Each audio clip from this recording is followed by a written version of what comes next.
I can try. Don't tell me you want to stand up to us. I think we're better off giving the geezer some space. Uh-oh. Don't think you meant to run this way. Yeah. Yeah, no. So yeah, it's been a crazy week for me. Here's the funny thing: my razor stopped working, so I couldn't shave. Oh man, you got to get a new one of those, man. I know. I have to spend more money. I'm trying not to do that. No, man, you got to come out of pocket. That's 2025, man. You want to exist? Cost a couple dollars. Yeah, so I hope you don't mind. I was supposed to be shaved, but I'm stuck with it. I hope you don't mind if I got a beard on this time. I absolutely do. I am disgusted, and I feel like I've been disrespected because you have a beard. Oh my gosh. I guess we can go ahead and get this thing started. All right. So yes, my name is Phil. I host I also go by Phil Q Productions, and I have a special guest tonight. So if you can introduce yourself, who's Mike Smith? I'm speaking to you this Thursday night. Hey, Mike Smith. I am a voice actor out of Dallas, Texas. Moved down here a couple of years ago to learn to do this whole voice acting thing, get into some games and some dubs, and try and see if I can make the voice acting thing work. And I've been doing it ever since, and kind of love it. So I tell you, you're enjoying it, man. Yes, indeed. Yeah, sometimes it can be a little slow, but once you get started, hey, once that snowball gets rolling, man, it's hard to stop it. It's hard to stop it. But overall, you feeling good tonight? Oh yeah, absolutely. Did a bunch of work today. I had a quick little few sessions, then came back and got some good emails, and now I'm just chilling, talking to you, getting this chat going on. Okay. So listen, before we get this thing started, I want to start with a little icebreaker. All right. So I want to tell me, what are your top 3 Black superhero characters?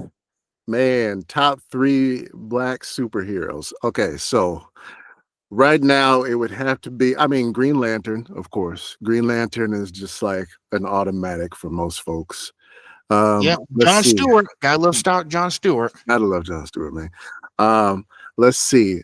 I could go the easy route and say Static, because everybody grew up with Static, and that's an old classic. That's a modern classic. Yeah, that's a classic right there.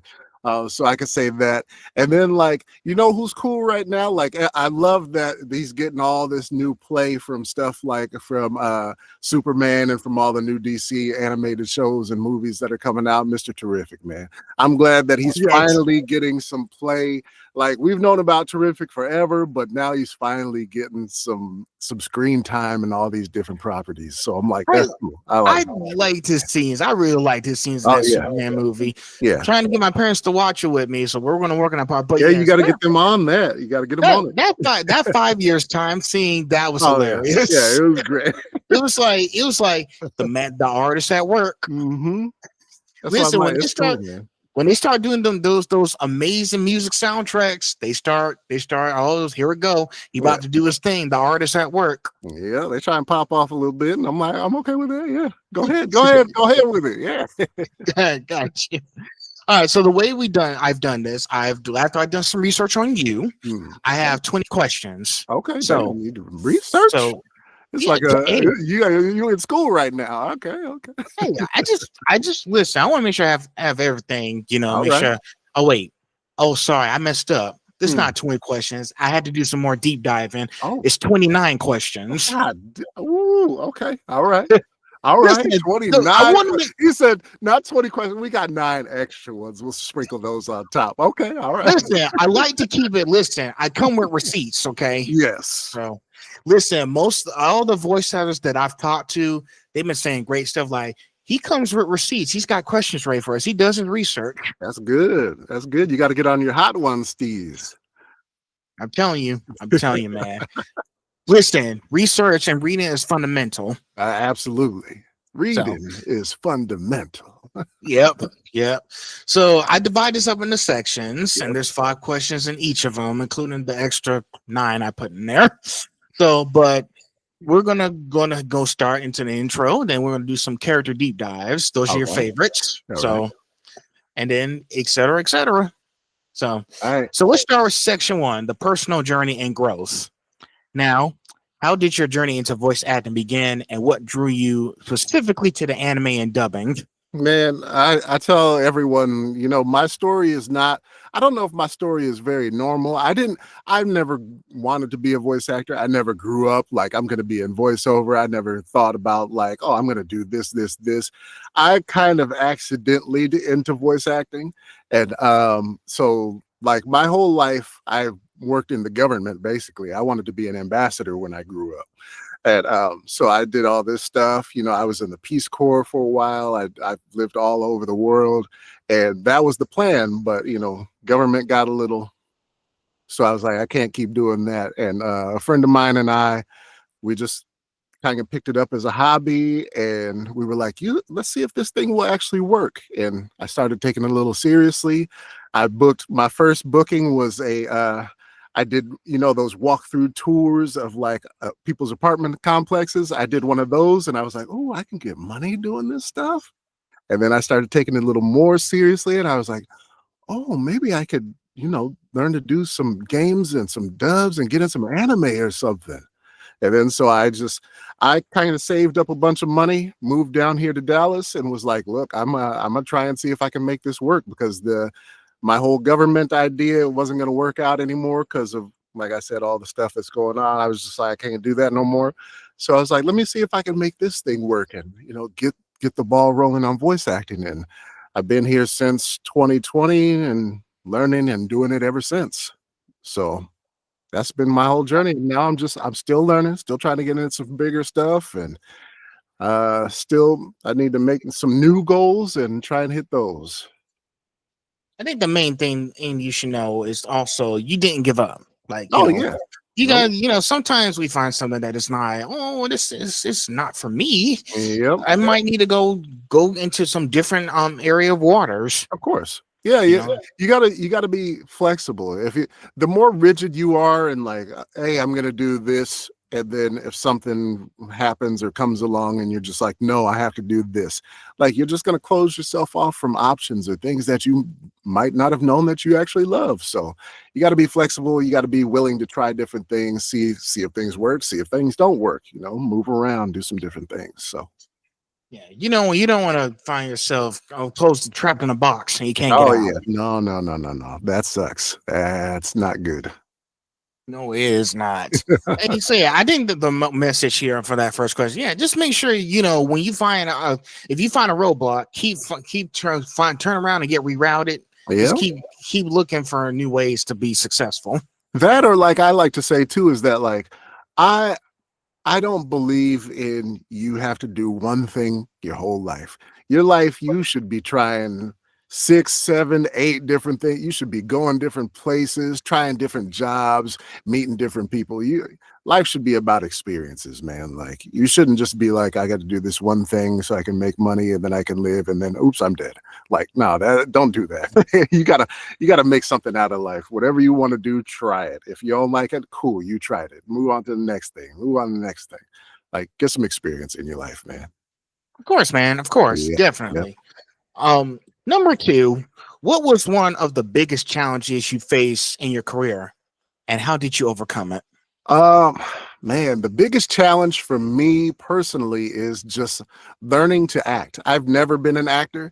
I didn't like when I was in school growing up, never acted, never wanted to be an actor. I never like studied. I never went to like plays or theaters or anything like that. And I was just like, when I got into voice acting, I was kind of one of those people that was just like, oh, it's just talking into a mic. It's cool. It's easy. And I can do that. And I found out very quickly it's not just talking into a mic. You can't just walk up and be like, oh, yeah, I'm good now. Yeah.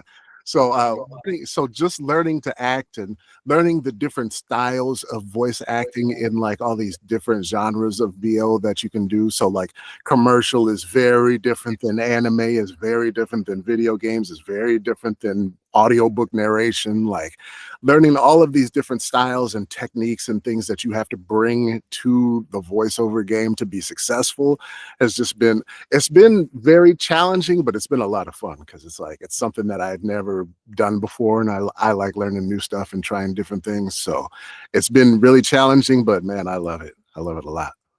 You know the old saying, knowledge is power. Absolutely. Knowledge is power. Yeah. Because, you know, because so many voice actors, they think they just walk on mind. But here's the thing. There's more to voice acting than you actually know. Oh, yeah. You don't know all the secrets. Nope. Some of that stuff you got to figure out on your own. Yep. I'm still figuring stuff out.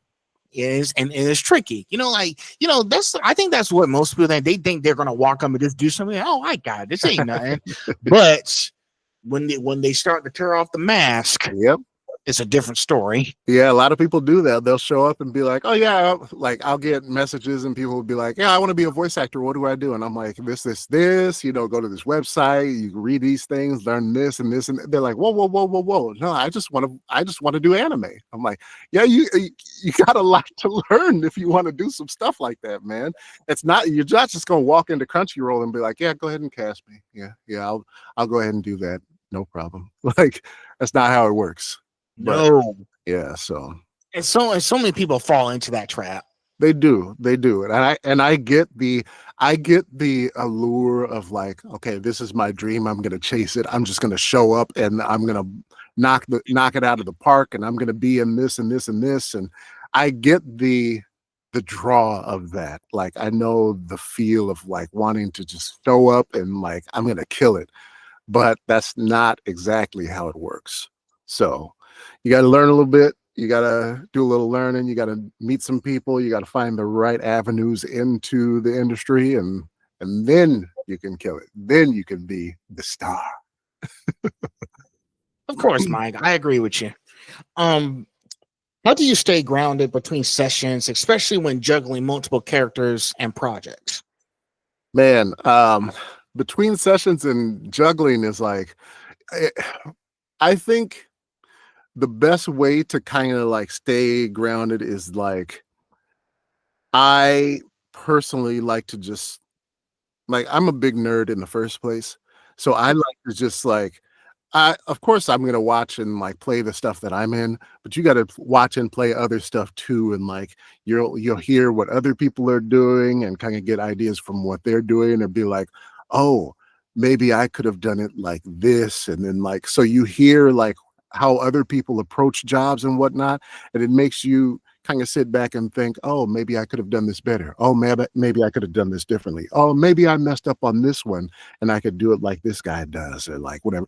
So like just making it so you can always see that you have something to learn or something that you can do better or differently is what really will keep you grounded. Because once you start like, oh no, I'm the best, I'm good, no, I don't need to work, then you'll start like going off, and like maybe you'll start getting a little too out of pocket with like your reads and with your characters and stuff, and then you'll start blending them together and be like, oh, I'm just going to go in and do all this stuff. But the more varying stances and opinions and ideas you get, the more you'll have to like pull from, and the more grounded you'll stay, because you'll be like, look, there's a lot to this. So like, even if I know what I'm doing, I could do better. So listen, every time when I interview you guys, I go back and watch the videos and see what could I've done better. And listen, all the stuff that I keep, you know, I've talked to a lot of people with a lot of creative stuff. There's a few people in my area. Are you familiar with the College of Art and Design, the SCAD, about the SCAD and everywhere?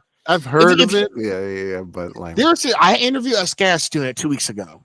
He said one of part of my creative process is keeping multiple different sketchbooks. She showed me 10 different sketchbooks. Golly. Listen, she's passionate about it, and she That's wants to good. keep doing like all kinds of. She's trying to be she's a senior. She's trying to be an animator. That's great. So listen, from you guys, I keep everything that I research. I keep all this in my notes. Oh yeah.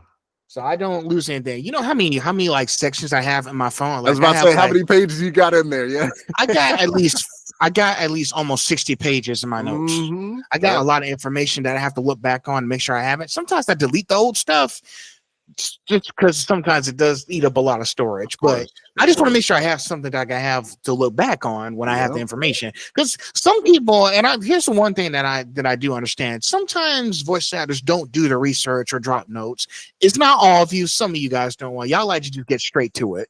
Which is I can understand that point, but I know some guys like you, Mike, you want to be very cautious about the unknown territory you're about to get into. Yeah, I'm very cautious. People tell me I'm too cautious because like I still have the mentality like I've been doing this for a while, but I still have the mentality like, man, I don't really belong here. I don't know what I'm doing. I'm not an actor. I haven't been acting since high school and stuff. Like I haven't been like these people that have gone to conservatory and stuff. So I'm always just like, man, I got to learn more. I got to do better. I got to get to this level before I can do this and this. And people like, no, you're good, man. You're good. I'm like, no, I'm not. Stop telling me I'm good. I'm like, I'm not. I gotta learn more. I gotta do better. But yeah. Yes, listen, don't listen to them. Even if they think you've done enough, but if you feel like I could do better, keep going. Yep. I gotta keep learning, man. Keep learning. Listen, learn is forever. Yep. You should always be learning. Exactly. Knowledge is power, like I said before. Yep. Listen, even there, I'm still learning stuff. I went back to school. I'm about to be done my cybersecurity program. Oh, nice. So, like, I already did my 4 years in college. I graduated with a bachelor's in digital media production and journalism. Okay. So, thing is, I took a break from. I did do photography. I did like professional photo shoots of models. After a little incident in April, I decided to put that back on the shelf, and I picked this up. Yeah, pause it a little bit. You can always go back to it. Because the thing is, I was like, what else can I do? Yeah. So I looked back what I did in college, and I was like, let's see, I did do 3 documentaries. Oh, dang. So I guess I could try to do something. I do want to interview more people. So I was like, maybe I should start a podcast. That's hey. Right now, that's whatever that's popping right now. Right now, you're my 34th episode. Oh, 34. Okay. Yes. All right. Yeah, listen, I've been doing this.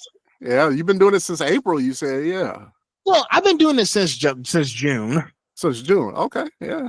Listen, I'm probably going to have a lot more. I might make it to 100 by the end of this year. I'm not sure. Man, but let's see how far we get. Yeah, I was like, you should be rolling like one a week. Let it play out. Let people watch it. Let them marinate on it. And then the next week, bring another one.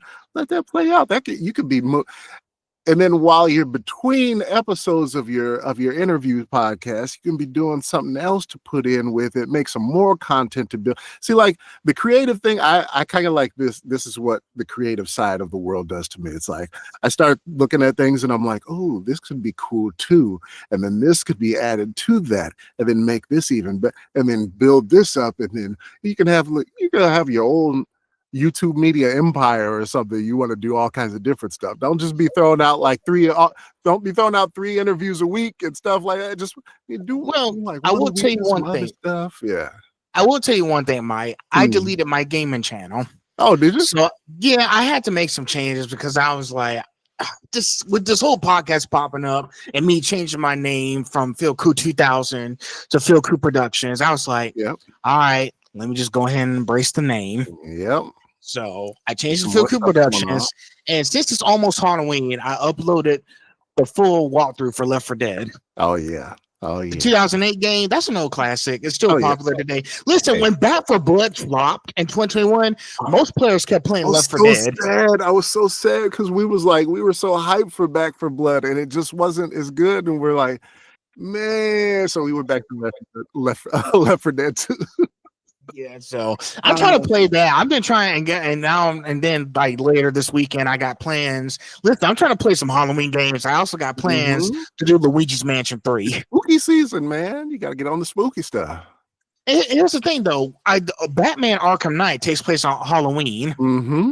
I was like, I ain't gonna have time to get to all the Halloween games, but it's okay. I don't have to get to everything. You don't gotta get to everything. Just do a couple. You know what? Like you can do a couple, and then like put those in on the site, and then like go to some cons, do some interviews at the cons, put those down there, then throw your interview with your voice actors in, and man, you can have a whole production going, bro.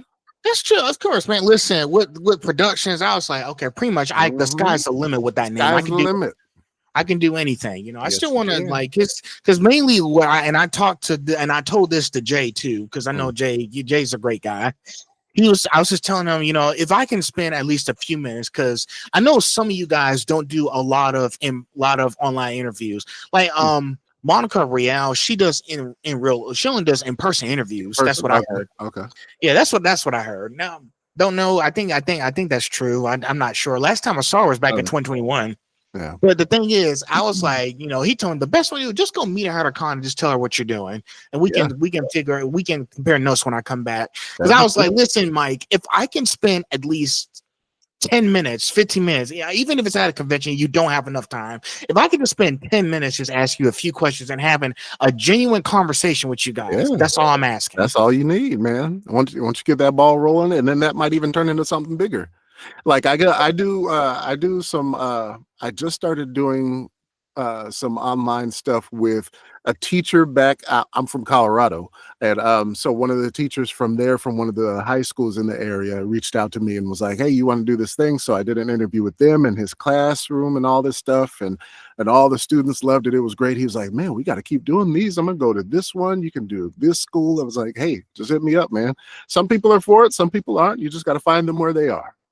Yeah. And lately, because you saw my brand, it's just the conversation, just filters, no conversation. Listen, I don't make this an anime podcast because I was like, I want it to be more than just voice actors. Like I've been bringing like illustrators, tattoo artists, cosplayers, professional business people, all kinds of people who do amazing things. And that's why I was like, when I was going to start this, I said, hey, voice actors coming soon. I just had to figure out how to get to that point. Then I stumbled across Jay's name, and he helped me get you guys on board. So I'm just trying to be as diverse with this podcast as possible. You should. Like if you have like a main theme, if you're just doing like nerd culture in general, then that's everything. Like you said, that could be artists, that could be tattoo artists, that could be voice actors, that could be like, if you want to do like video game stuff, you can do like motion capture artists and people that do like all the movements for characters and everything. Yeah, there's so much you can do, man. That's gonna be crazy.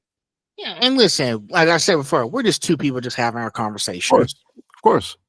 So I think I'm going to stick to that name because it makes sense. Yep, it makes it easy. There you go. Not something too crazy, just something simple. Yep. So sorry if I invented a lot there. Oh, you good. That's what we're here for, the conversation. What's something about the voice acting process that fans might be surprised to learn? I found out that the thing that fans are always surprised to learn is that like voice actors aren't rich. We're not out here like getting paid to do voiceover. Like we get paid per hour per gig that we're doing. And like while people may be like, oh my God, you get paid for like $200 an hour. Oh my God. It's not like we're working 40 hours a week, guys. like $200 an hour, I might work an hour for like that week for that project. And then it's like, if I get another job that week or something, then I get another $200. So I made $400 in a whole week. Like we're not getting like crazy spending money, like going out buying Maseratis and stuff. Like we're just making it just like everybody else. It's just, we have a different job. So like people think that voice actors are making all the money, and most of us are not. A lot of us are just making it, and we've got to do all kinds of different things to make up the money for, like, if you were doing a 40-hour-a-week job and we're doing like, we might work 10 hours, that means we got to do so much more to like get to all these different jobs and find people that want to hire us, versus like you just waking up and going to work and being secure. Like, so we've got to do a lot of back and forth. We got to do a lot of leg work. We got to go find a lot of work all the time. So it's not as easy as people think, and we definitely ain't getting paid. So yeah. So yeah, I mean, I spoke this to a few of you guys, and this was at conventions as well. Some of you guys don't like voice acting isn't all that you do. No. Like y'all got other careers and options because I know a Yep. lot of people who do a lot of art stuff. You Yep. know, you got so many like people like Caitlin Glass. She was an ADR or director. She's doing the director. She just directed the new Chainsaw movie. You did. So you know, you got Christopher In Sabat. He theaters does direct. now. I know. I'm trying to get there, but I Yeah. got plans for something Yep. else. Plus, I'm saving up money for Anime Week in Atlanta. I'm going there. Oh yeah. So I'm just trying to listen. As I get older, I'm just being smart with my money. Yep. You got to. You know, you also got Christopher. You also got Steve Bloom, who's also a teacher now, who Oh teaches yeah. like you Yeah. know like voice acting classes. Yes, he does. Etc. You got so many people. I don't know if you know her name. If you know her name, Kaylee Mills. Yeah. Just people like her. She does like audio engineering. Yep. They do song. She sings. Abby Trott sings. So Yep. y'all have other careers than just voice acting. Everybody's got like other careers or like day jobs. Most actors still have day jobs because acting, like I said, is few and far between. So like you've got to have a day job to pay for living, and then sometimes you get to come in and you do acting, and that's what you love. So yeah, like, you gotta have a foundation. Yep. See, this is why I went back to school because I knew like this media production and journalism, this job is so limited. So there's not really a lot of options. And basically, with a lot of like with what's going on in our world today with the media stuff, like you know, the whole podcast and stuff is booming. I still have a lot to go before I can like be like making money off of YouTube. You're making money off of it. Yeah, for sure. But to be honest, when I started this, I'm not really. I just forgot all about the money. I'm not doing this for the money. I'm just doing it just to have conversations with you guys. Good. Don't do it for the money. If the money comes, that's just a bonus. Yes. Yeah. So that's why I went back to school. I was like, hey, I like doing computers. I like getting online and all that stuff. So that's why I went back to doing cybersecurity. And guess what? If I get into cybersecurity, I could work at the companies like Crunchyroll or something that need like security for all the technology or something. Because there was an incident that happened at Toei Animation in Japan back when they were doing Dragon Ball Superhero. There was an intrusion. Oh. So it was an intrusion in Toei Animations. So they had to get that. They had to push the film back. So basically that kind of like intrusion at Toei Animation. If there's an intrusion at Crunchyroll or Funimation or Marvel, they need cybersecurity people. Everyone does. Everyone does. And I will never go out. Listen, I just got one of my certificates for PC repair and network technician. Oh, good. Yeah, as long as you keep up with all that, if you get your certs and you get them recertified every couple of years, then yeah, you're good to go. Hey, who knows? The more that I keep doing these kind of things and go find more opportunities, who knows? I might get a chance to work with you guys on a few projects if y'all I'll come up with something. Not sure what it's going to be, but if I ask, we'll see what we can do. Yeah. Well, we're here, so if you make it out and you do some stuff, we'd love to have you. Sure thing. Basically, I think the main thing is just keep being productive every day. Exactly.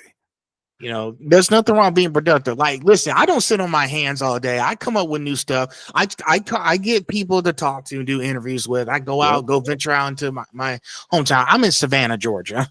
Oh, are you? So nice place. Yeah. All you got to do is just keep doing what you're doing, and then set yourself a goal. Make sure that you're working towards that goal, and just keep doing that. That's it. Gotcha. All right, we're almost at the end of this section. Then we're going to get into the character deep dives. All right. So, how has your perspective on the industry changed since you started, whether creatively or personally? I would say personally would probably be the biggest change that I've had because, like I said, I was never an actor growing up or anything. I played basketball and baseball my whole life. I was the sports kid. I was like, I'm never acting. Acting is not for me. I'm doing that stuff. And then I started doing it, and I'm like, damn, this is actually really fun. I wish I'd have started doing this when I was younger, man. I wish I'd have just taken the moment to, like I said, now, now that I've gotten a little wiser, and I'm like, now I know to, try different things all the time, see what you might like, see what you don't like.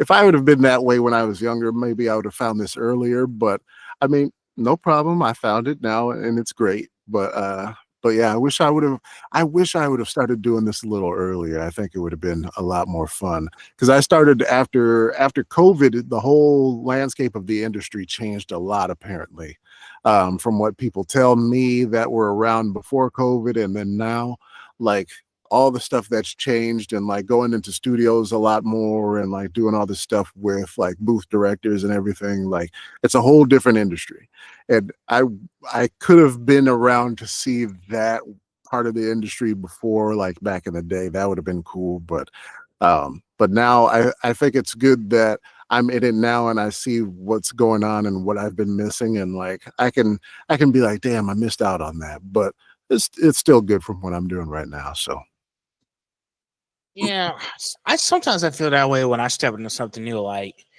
let me tell you a little funny story. Back when I was in college, 2019 to 2023, I went to college in St. Augustine, Florida, Flagler College. yeah. So when I picked up this whole podcasting thing, and it's now blowing up so far, Yep.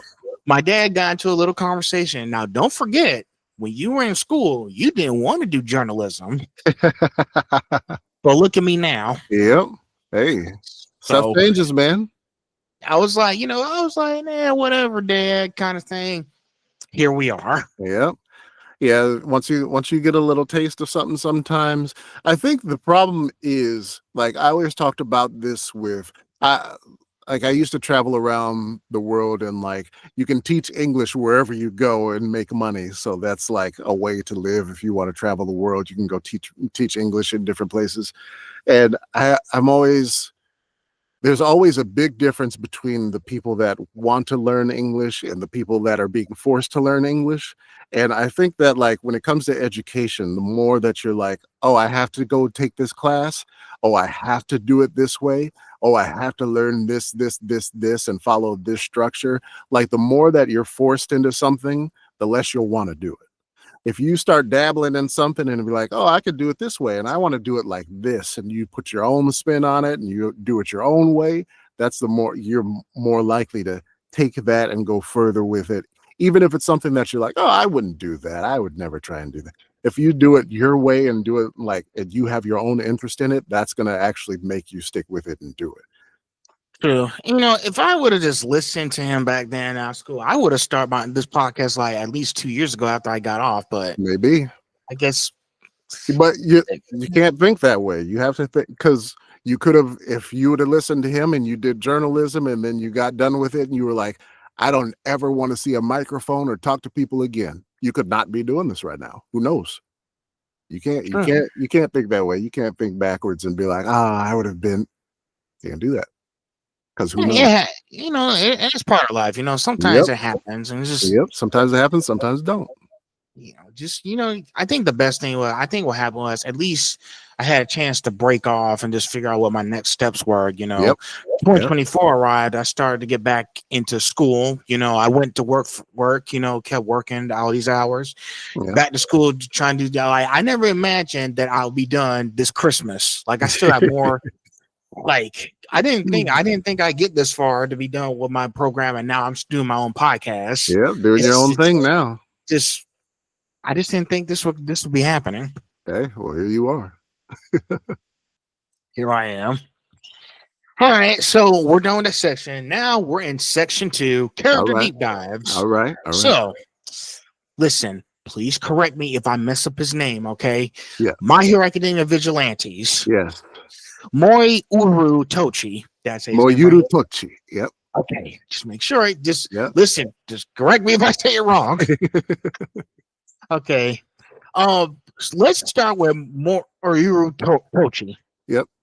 What was your first impression when you read for the role, and how did you find his voice? Man, so the first impression when I got pulled in for him was that, like, oh, this is gonna be like a little punk dude that's like, I'm the class or the school bully. I mean, the crew is out of school, but like he's the school bully. Like, him and his group, like him and Soga and Rapt, they're just the delinquent bullies around town. So I was like, okay, cool. This is gonna be fun, because I'll just be like, I could just be whatever I want and say, I don't care what you say, blah blah. I don't care what you did. So just kind of be like free with all that type of stuff. And so like normally when we find voices, we listen to the Japanese version first and then kind of like start with that and then kind of branch off on our own thing.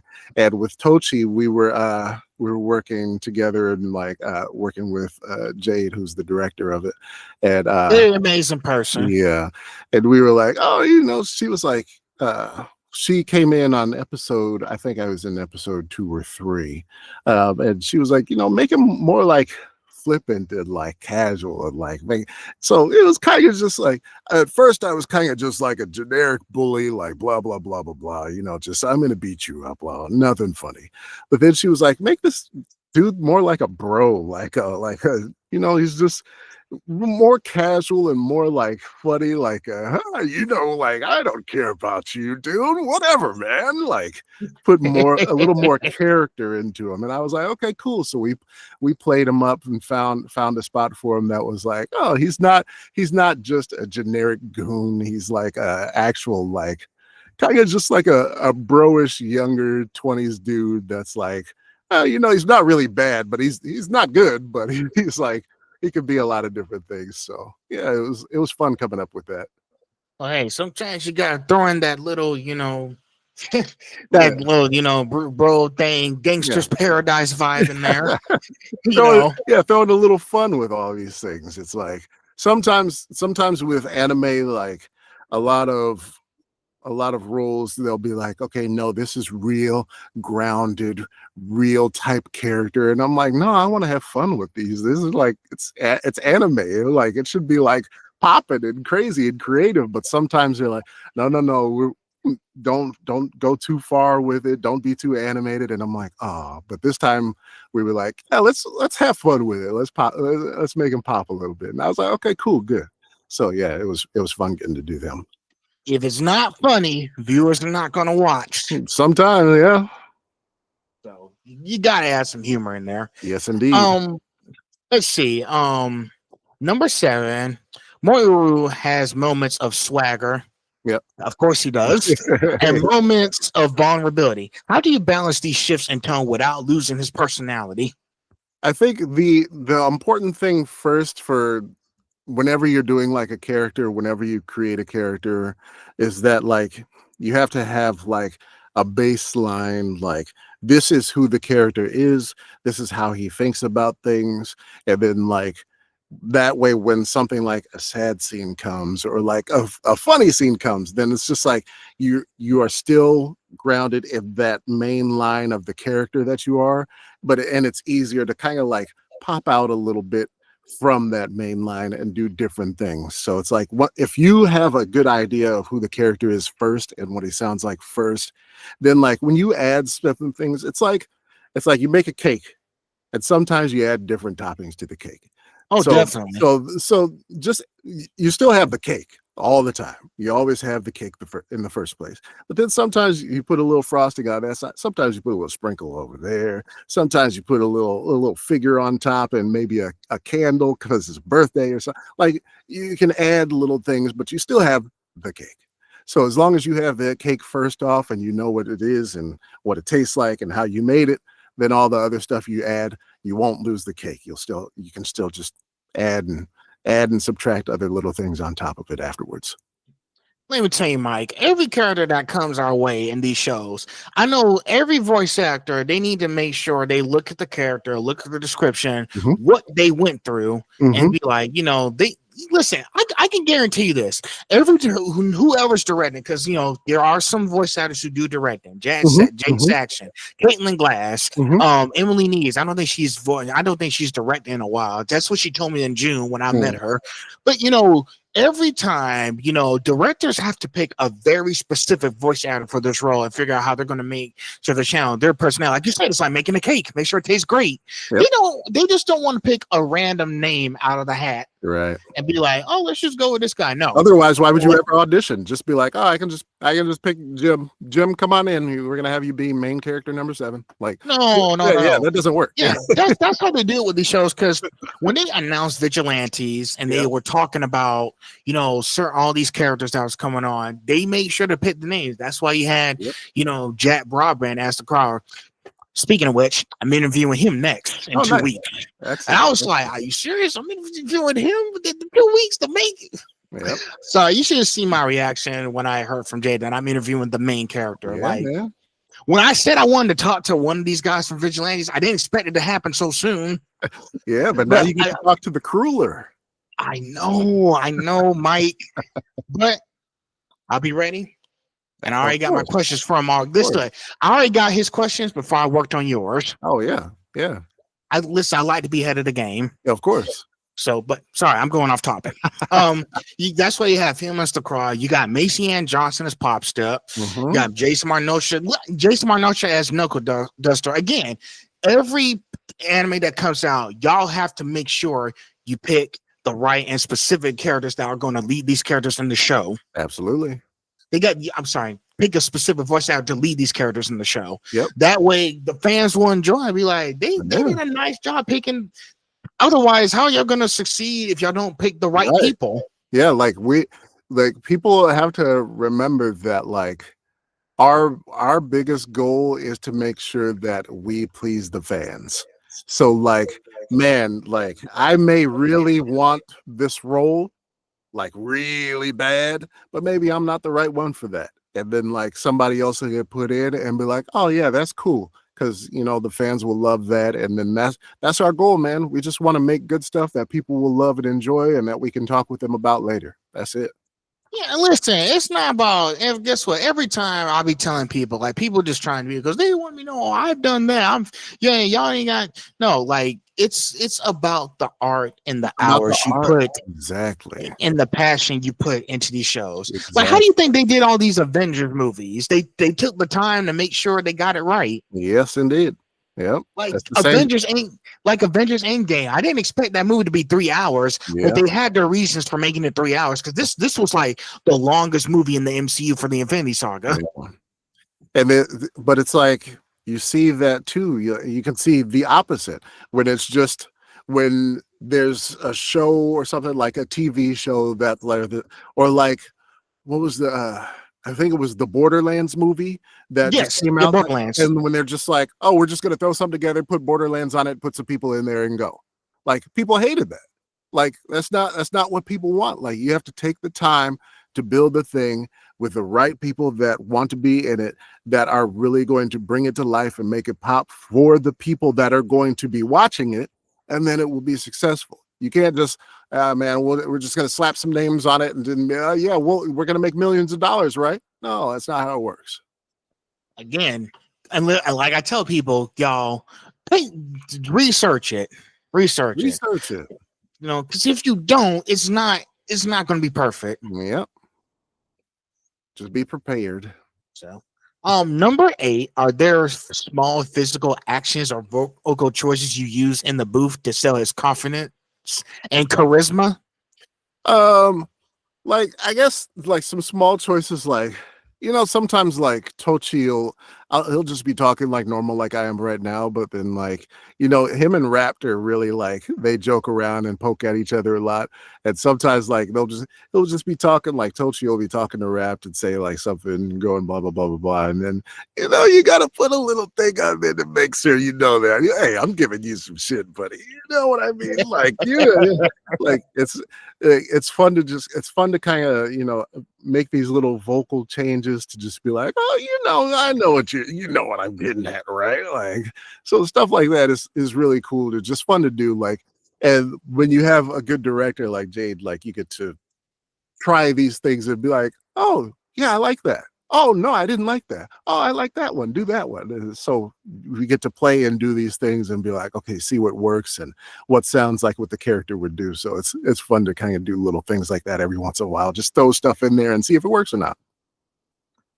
Wow. Okay. Yeah. Because I know tips and tricks. Sometimes you come up with something new. Listen, I guarantee you that you yourself and more people who voice characters, they come up with their own unique way of making sure the character looks very amazing in the scene. Like, because I know, like, you have to train your voices or something. It is something more strenuous. I think it makes it more like struggling. Yeah, like one of the most important things that I've learned since learning to be a voice actor is that like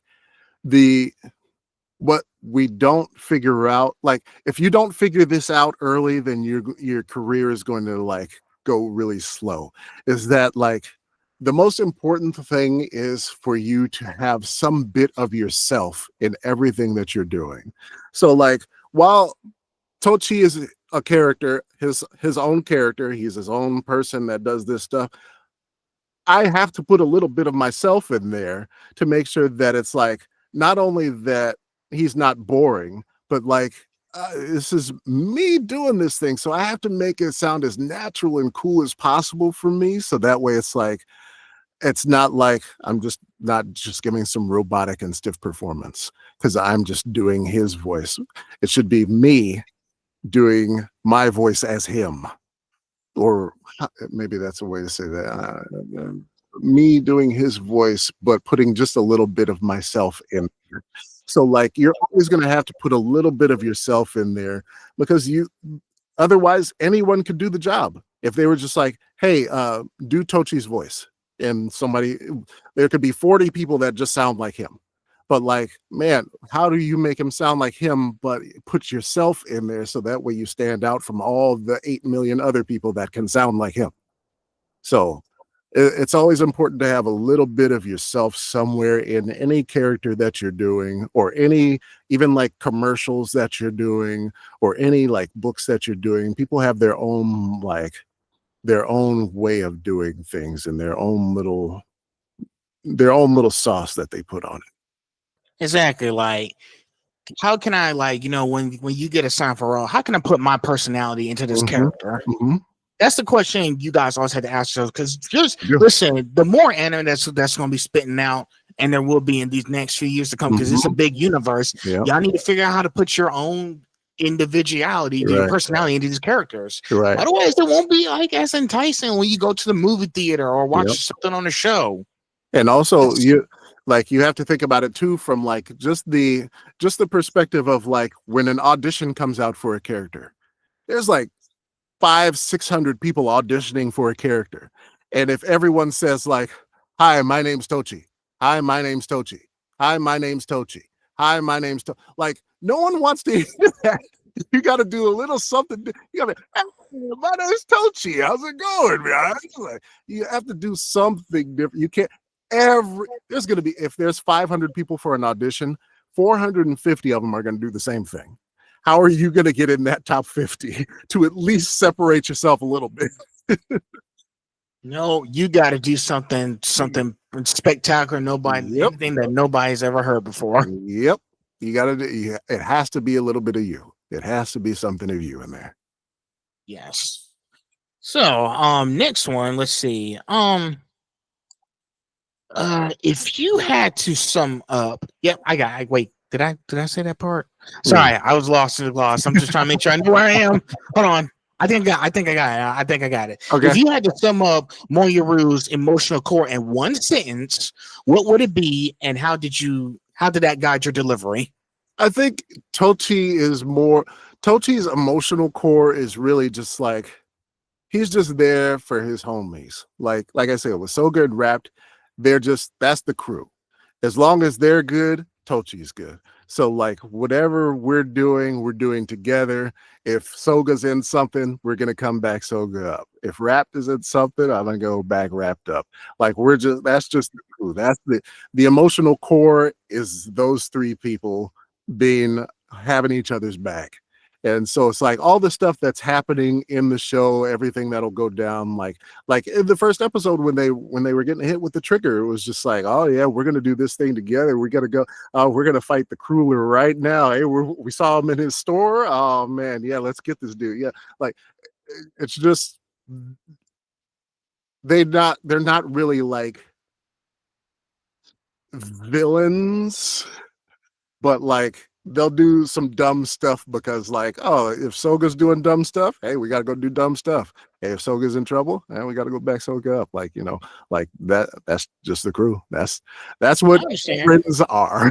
It's friends. Hey, listen, And listen, listen, before the show came out, I went back and read the manga. Yep. So I know they're gonna, because I know, because when I did research on the character before Mhm. I came to there, I was like, okay, he's a secondary character, Yeah, but yeah. he's still gonna have a major They part got in the series. they got a lot of stuff to do still. Yeah. Yeah, so even if they're not like really the main attraction, which is the first three, Yep. you guys are still gonna have important parts to play. Yep. We still have a lot. I went and read some of the manga ahead too, and I was like, I read a little bit ahead, and I was like, okay, stop. I want to wait until it comes out, and I'm doing it, so I want to see it like fresh. But like, Yeah, of yeah, course. but I went a little bit ahead, and I was like, oh yeah, we still got tons of stuff to do. This is gonna be fun. And I know they're going to have a lot to do in season 2, which is this January. Yep. Because I was like, In wait, January, that's true? can't wait. I was like, this wait, already season 2 comes out in January? I thought it was going to be next April or We're something. burning. Well, like My Hero ends this season. This is the final season. So there's only 12 episodes. Yep. So we're gonna burn through that, and then people are gonna be like, "Hey, when's the next My Hero?" Don't worry, it's in January. Yep. Come on and watch. And listen, it's been such an incredible journey. Listen, I watched that show back in 2016. Oh yeah. It's been one heck of a ride. Yep. I've been watching it since it started too. Yeah. And again, I took Tony Stark's words. Part of the journey is the end. Yep. It has to end. Yeah. I even told that to Christopher Sabat when I met him at Bulmastery in June. He was sad, but he said, "I'm really, really sad. It's been such a cool journey. I'm glad all my made to the end. But from what I've seen in the manga, it looks like he's going to pull through. He signed my Armored All Might figure that I got from Japan. That's dope. They didn't have it in the U.S. store, so I was like, I'm going to have to order off of Makari, and it got me the figure from Japan, and he signed it. Yep.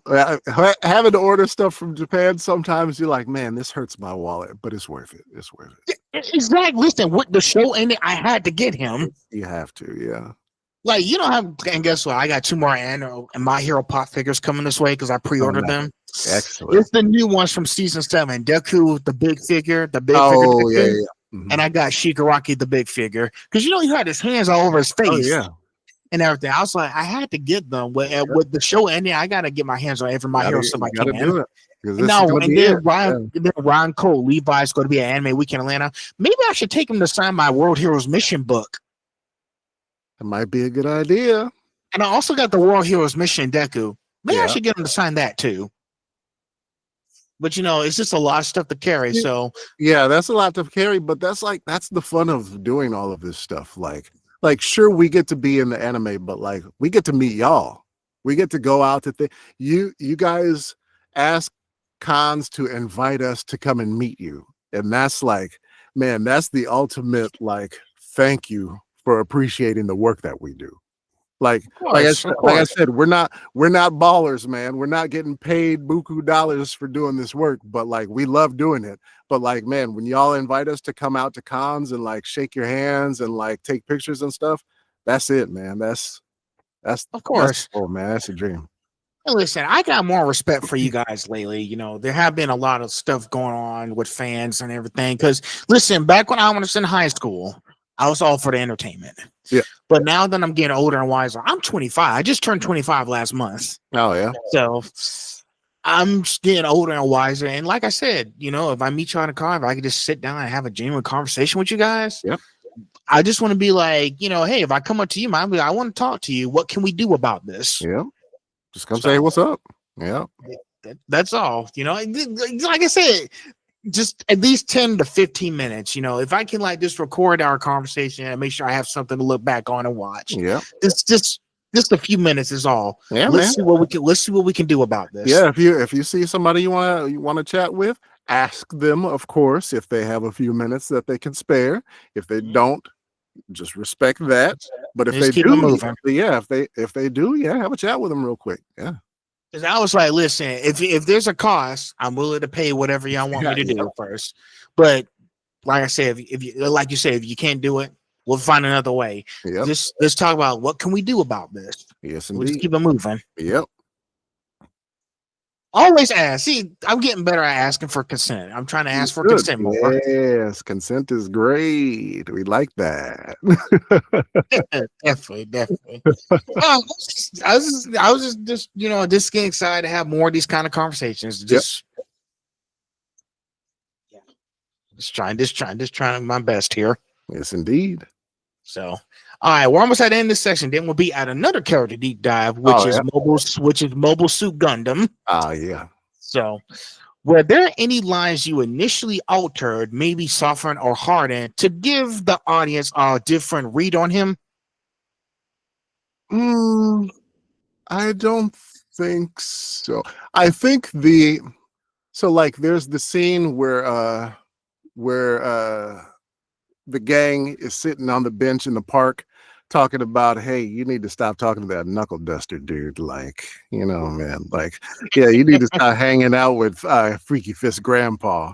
And like and so like that scene, it was like, I think it was, we just wanted to make it sound a little more like the crew is really like, we're really hard-headed, so we're like really confident, but like we wanted to tone him down to be like, yo, we really don't like Freaky Fist Grandpa, man. We gotta Freaky Fist Grandpa.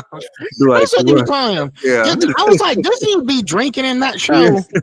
I was like, hey, he said, I'm Knuckle Duster. I might tell this to Jason Marnocha when I meet him and be like, I want to be telling him, like, your character's drinking a lot, right? Yeah. Oh yeah. So when I watched the mic, I was like, sir, it's called being drunk is what you are. Yeah. What you are is a little belligerent. Yeah. I was like, what you are is inebriated, hammered. But yeah, like I think we wanted to tone like that scene specifically. We were like, hey, like we're very confident group, but like Knuckle Duster's kind of scary. So like we want to put a little of that in there. But like normally, they're pretty confident. So. Well, you're like, we don't want none of that. Yeah, we don't want that, man. Y'all don't want none of this. Right. Y'all don't want none of this. Yeah. Especially because without Trigger, we're just like, our powers aren't that good. Like, so we don't want to be fighting too much, but yeah. I understand, man. I just understand. All right, so now we're done with Vigilantes. Time for another character deep dive. Mobile Suit Gundam. Which one? Cucuruz Doan Island. Oh, Cucuruz Doan, yes. I think you're familiar with him. Oh yes, and you should I know. love Doan. Yes. So, Cucuruz Doan carries both regret and honor.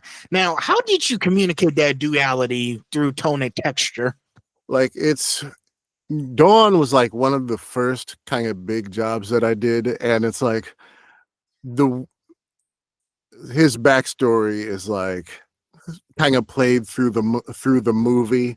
It used to be just an episode of Gundam, but they made a movie of it. But like, so like to be able to hold that balance is like, you have to think like, what is his whole emotional level at the moment? Like, what is he? It's because like the kids on his island are like his life now. He's like, I've saw what's happening to these kids when all their parents and families are dying, and I'm like, I can't stand this anymore. I can't take it. And like, if you've ever had lost someone, or if you feel like, or if you've seen someone lose someone, and you know how that pain is, then it's like, man, you can't help but just feel that, like, damn, I have to do something. Like, if you have the ability to do something, you just have that feeling that I have to do something here. And then so it's like, when we get into the movie, it was more like, because we start in the middle of, they've been living on this island for who knows years already, and so it's just like, I had to come at it like, I've been with these kids. These are now, I've accepted these are my kids. So like, I've seen the sadness and hurt they've been through, and I've hurt with them, and I've brought them to this island with me, and now I'm taking care of them, and I don't want to be that one that they lose next. So like, I've got to be super serious. Like, somebody comes to the island, what are you doing here? Get out of here right now. Like, don't mess with me or my kids. Don't turn this light on so that people see that we're here. Don't do anything. We just want to live in peace by ourselves. And like kind of balancing all those different things is like, it's always like a different jump, like what's going on normally when he's with the kids, like when he's in the dining room with the kids and they're talking about the birthday. It's like, nice, it's me and the kids and, having a good day. But when that light goes on, when they turn the lighthouse on and he's like, hey, no, we can't, somebody's going to come and hurt my kids. I can't do. So like having to flip that switch all the time is like, that was a lot of work. Wow. It's very interesting you say all that, because I know most of these stories, it's more than just watching characters on the screen. Mm-hmm. There have been some there's like every time I watch them now, it's like there's like a lot of important life lessons in these shows that I watch. There are. It's kind of like Pixar, you watching all those kind of things and you start to understand like there's more to these characters than we know than just watching them on the screen do their own thing. Yeah, people like to downplay like anime and just be like, oh, it's just goofy, haha, funny characters doing stupid stuff. It is like on the very top surface of levels, but if you actually watch it and see what's going on and like see the character dynamics and how they're interacting with each other and what the world is doing to them and what they want to do to the world, and like most anime has something to say. Depending on how deep they go, it might be something big to say. It might be something that's a little bit like, if you watched, what's the trilogy?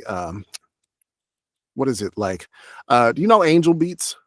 Yes. Yeah. So Angel Beats, Charlotte, and then I forget the third one. I forget what the third one is called. But that trilogy is like, haha, yeah, goofy, funny, stupid stuff happening. But like, if you watch it, you're like, oh my God, this is deep. Like, this is kids going through all this trauma and doing this stuff and like having to grow up really fast and like fix their lives, or like Angel Beats where they're like, oh my God, we're in like limbo. And like all of the kids have, I don't want to spoil it if you want to go watch Angel Beats if you haven't seen it. No, I mean, like, whoever's watching, but like, yeah, like it's serious stuff. And like right now in the anime sphere, people are having One Piece isn't political. It's just goofy gumman punch people. And like, no, you didn't watch One Piece. Okay, go back and watch One Piece and you'll see what One Piece is actually about. Like, people like to just be like, oh no, the anime's it's not that deep, bro. Like, but it is that deep. Right? So like, yeah, there's always these deep stories, and every Gundam is about the ravages of war. Every show of Gundam, period, is about war destroying like something. So if you've watched Gundam, yes, you need to be picking up on these stories. Exactly. And what's very interesting is that all these shows I've been watching, like I said, back then, high school, I was just mostly in it for the entertainment. Now I've gotten, like I said, older and watched, I understand it. There are a few examples relating to that stuff, like, because, when I watched the Garl Jr. saga for the first time, I started to understand the context between the story. Goku was still absent with the fight, he was still absent with the fight with Frieza. So he wasn't around to protect Earth this time when Garl Jr. came out from the first movie. So it was up to Gohan, Piccolo, and Krillin to save the Earth this time. Now, here's what I like about that. I like that they gave Gohan some more freedom and more mature way to handle things. He's like, my parents, sometimes we have those things in life when we grow up. Our parents are not going to be around forever. So we have to stand up for ourselves, You can't always depend on your parents. You got to stand on your own too. Exactly. So they gave Gohan that opportunity to do so on the Garl Jr. side. And he finished off Garl Jr. himself after Krillin Piccolo helped him out a little bit. There was a long time that there was talk that Gohan was supposed to take over the main Dragon Ball universe, but they just had to keep bringing Goku back. But like Gohan was supposed to be a little bigger character and eventually take over and do bigger things, but I was like, I like how they did that for Dragon Ball Superhero, because I was like, Gohan's like 24 years old. He's an adult now, so he should be able to do his own. Like basically, what I like between the animation did for Dragon Ball Superhero in 2022 what they did was they wanted to tell a story like what happens when Goku and Vegeta are away. They're gone. Yep. Yeah, so they managed to do that with superhero. I was like, yeah, let's the animation even agree with me what I was saying. Yeah, let's take a break from Goku and Vegeta for a while. Let's do something new. Like even your favorite anime can benefit from taking a new direction on something.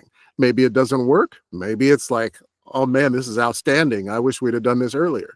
But you don't know if you keep doing the same thing over and over again. So try something new, see some new stuff, get a different main character or have a different direction for like the next season. Stuff like that could work.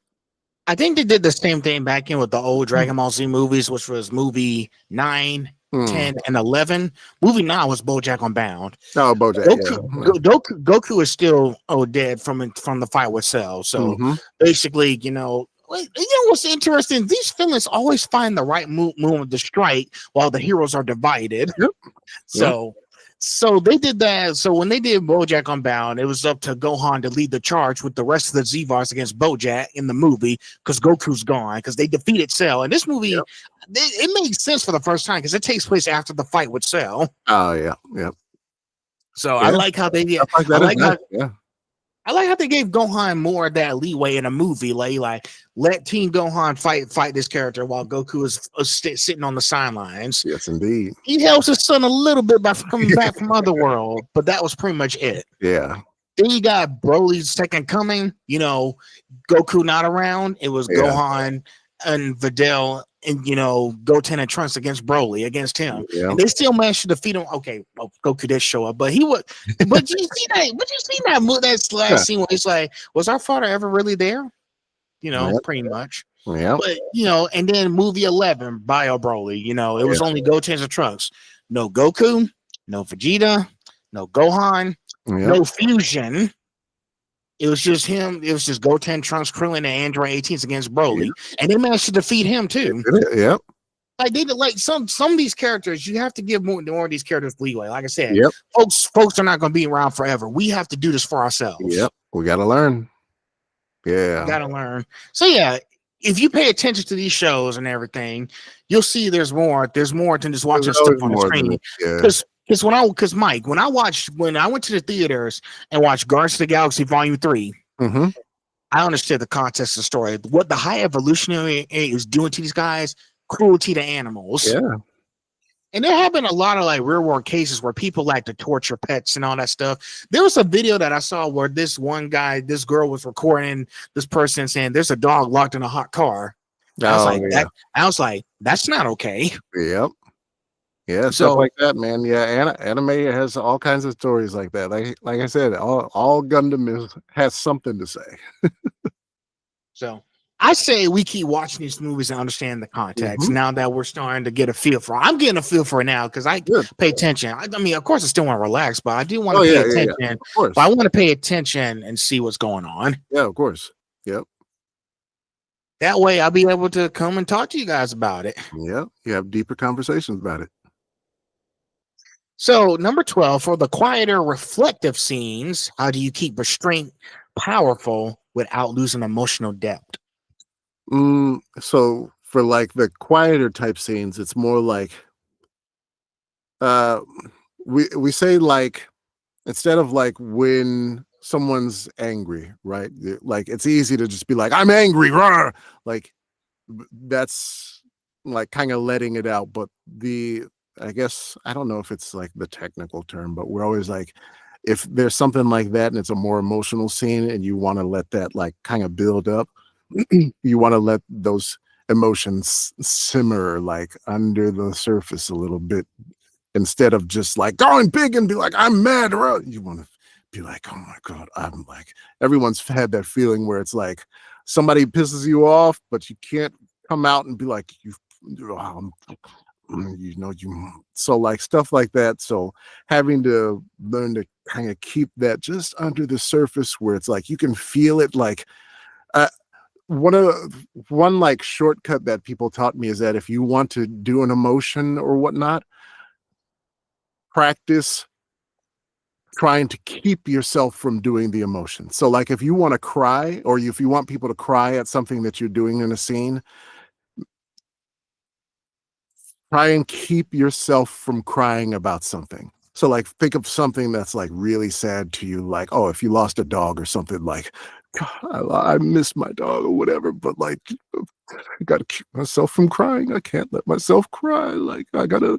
And so like stuff like that kind of helps you like get the emotion out without just being like, oh, I'm so sad. Oh, cry for me. Like stuff like that doesn't hit as hard as like, man, you see, I'm trying to keep myself together, man. And then people will be like, oh man, this character is really trying to, keep himself together and not let it all out. And like Doan's got to, protect his kids. And I'm like, I have to protect my kids. I'm going to do anything for them. If I could be like, I'm going to do anything to protect it doesn't hit as hard. So like kind of trying to keep yourself from letting the emotion out kind of makes the emotion hit a little harder. It depends on what the emotion is, but that's like one of the kind of tricks somebody taught me a while back that I'm like, okay, I could see that. I got to work on that. So try and get that emotion across without like actually letting it just spill out.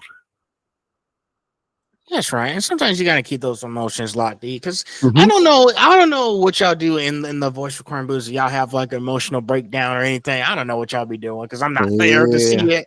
But I know that it's hard to keep those kind of emotions locked up because these are very interesting and sad stories. Yeah. Like, do you know how much I almost cried with Weathering with You? Oh yeah.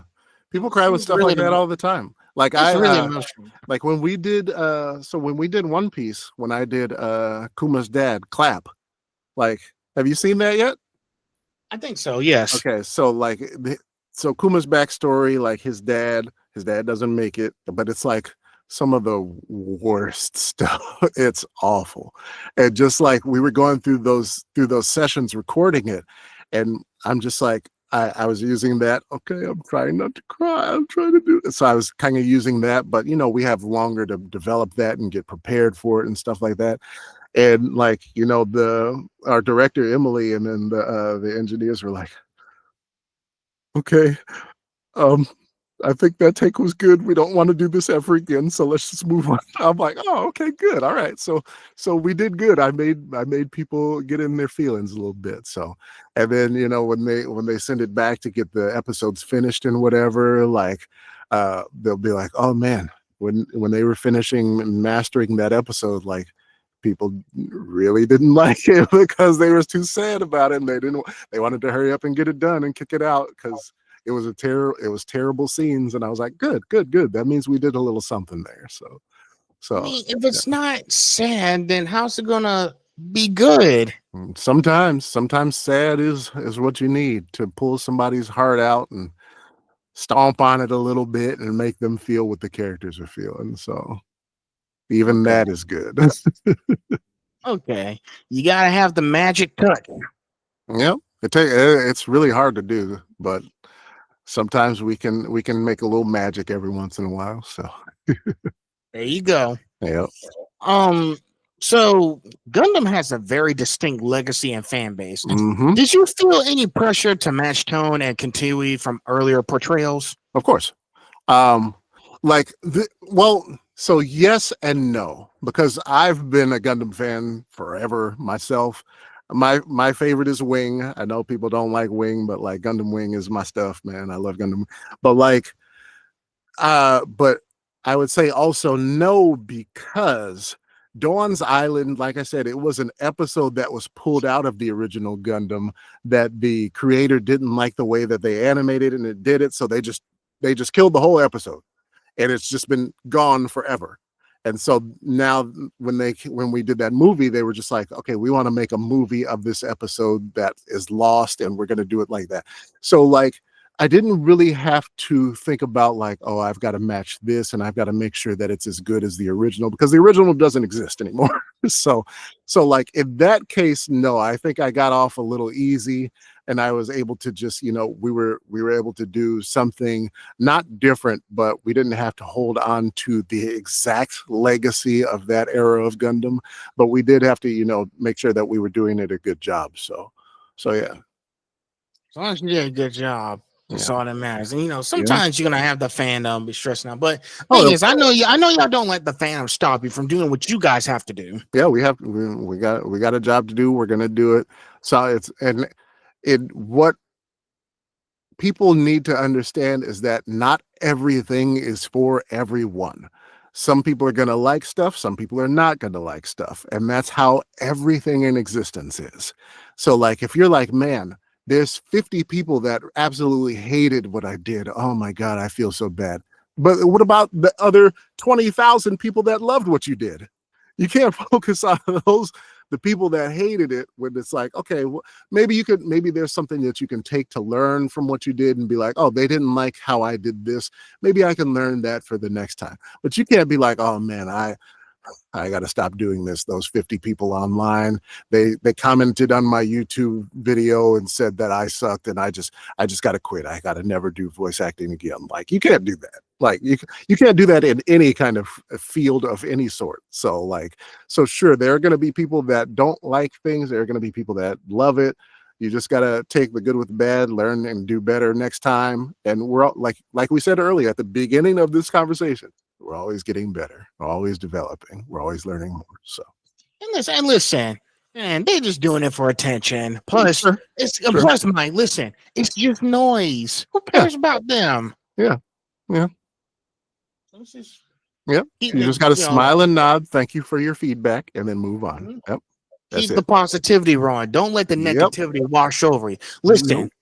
there's an old saying, you only let the negativity take over your life if you let it. If you let it. Yep.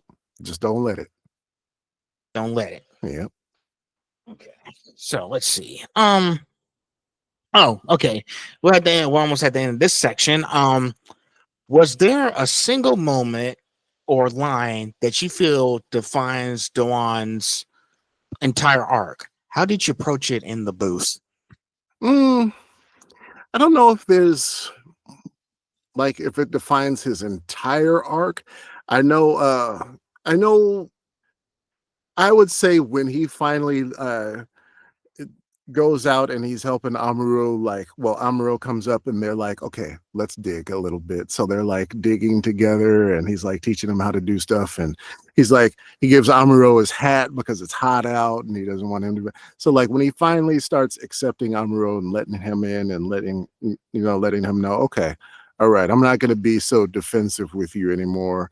Like, you're trying to do good by me and my kids. We're gonna work together and do all this stuff. And that's before like the Southern Cross shows up and whatever and all that stuff.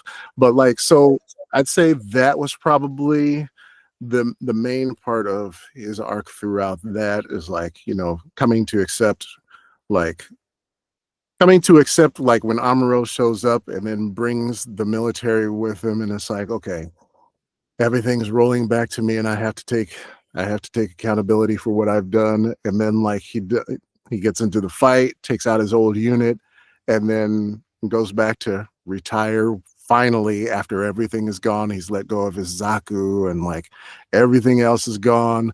They took everything and then they left the island. Him and the kids are still there, and then they get to live peacefully, happily ever after. So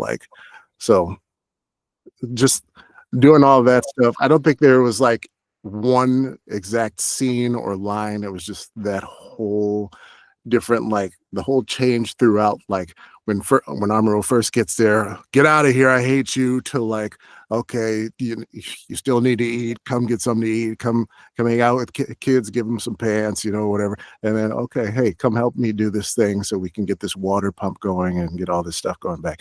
Okay, and then, all right, I'm going to help you defend us and we're going to go and fight and get rid of all these people. And then, all right, I'm good. Our time is over. You leave, and then happily ever after. So there's a lot of stuff. I can tell that, y'all had to go into deep into it because, Doan's been through a lot. He felt like, what's the point of all this war? Sometimes it's like, when you get into war, you feel like, what's the point of all this? You feel like worn out, and I'm just tired of it. Hopefully, you have the whole. Oh, yeah. Go ahead. No, I was gonna say, hopefully we never have to figure that out. Yeah, hopefully we don't. Hopefully we don't, because just from what we see with war, whether it be animated or real life, I don't want anyone to ever have to deal with that. Like it's not good in any way ever. So Definitely not. We just want to make sure it makes sense. yeah. And, and especially with Doan, especially saying that he's like, my kids are here. What am I going to do about kids? Hmm. It's really like tearing him down. It's really heartbreaking for him that he has to answer those questions on his own. Yep. Yes, indeed. Yeah, and he's got to make up for all the things that he did before he got there too. So his hands aren't clean themselves. So Yeah, they're not. They are not. He really has to figure out how to navigate through this yes, situation. indeed. So, I'll go. This might be interesting. I might need to give it a look. Oh, you haven't watched it? No, I haven't watched it. Oh yeah, you got to get on that. Yeah. I'm going to give it a look. It sounds, listen, from talking to you, Mike, it sounds interesting. Yeah, it's a great movie. I like it. Okay. All right. Section 3. So we're going to go into like the important questions here. Representation in Hey, every industry. question is important. Oh, yeah, of course. All right. Of course. Representation and industry insight. Mhm. Now, I've been seeing some of your posts and your stories on your Yep. Instagram profiles. Really interesting stuff. Now, there has been a few situations going on with not just, even though it's like, it's also happening in anime and in cosplay. Because I did a podcast episode with 3 cosplayers. Mhm. There was a situation with this cosplayer who was using blackface for cosplay. Yeah, unfortunately. Mm. So I was supporting them, and I brought them on my show to talk about it and how Yep. we can talk about, why it's important not to use blackface. Like using blackface it's not a costume you put on. Right. So it's Like it's possible for you to do cosplay or appreciate something without doing something that would be insensitive to the people that would affect. So like you can cosplay a black character without having to paint your skin black. I can cosplay a white character without having to like go paint myself white and be like, hey guys, like it's not necessary. The characters have a specific aesthetic, and that's what you would be cosplaying. And if you do that and you do that great, then that's all that needs to happen. So exactly. So this question, Yeah. as a black voice actor in anime, what does representation mean to you, both personally and for fans who see themselves in your work? So I think this is a question that is always in this industry, and it's because personally for me, I think that it is let me temper what I say here.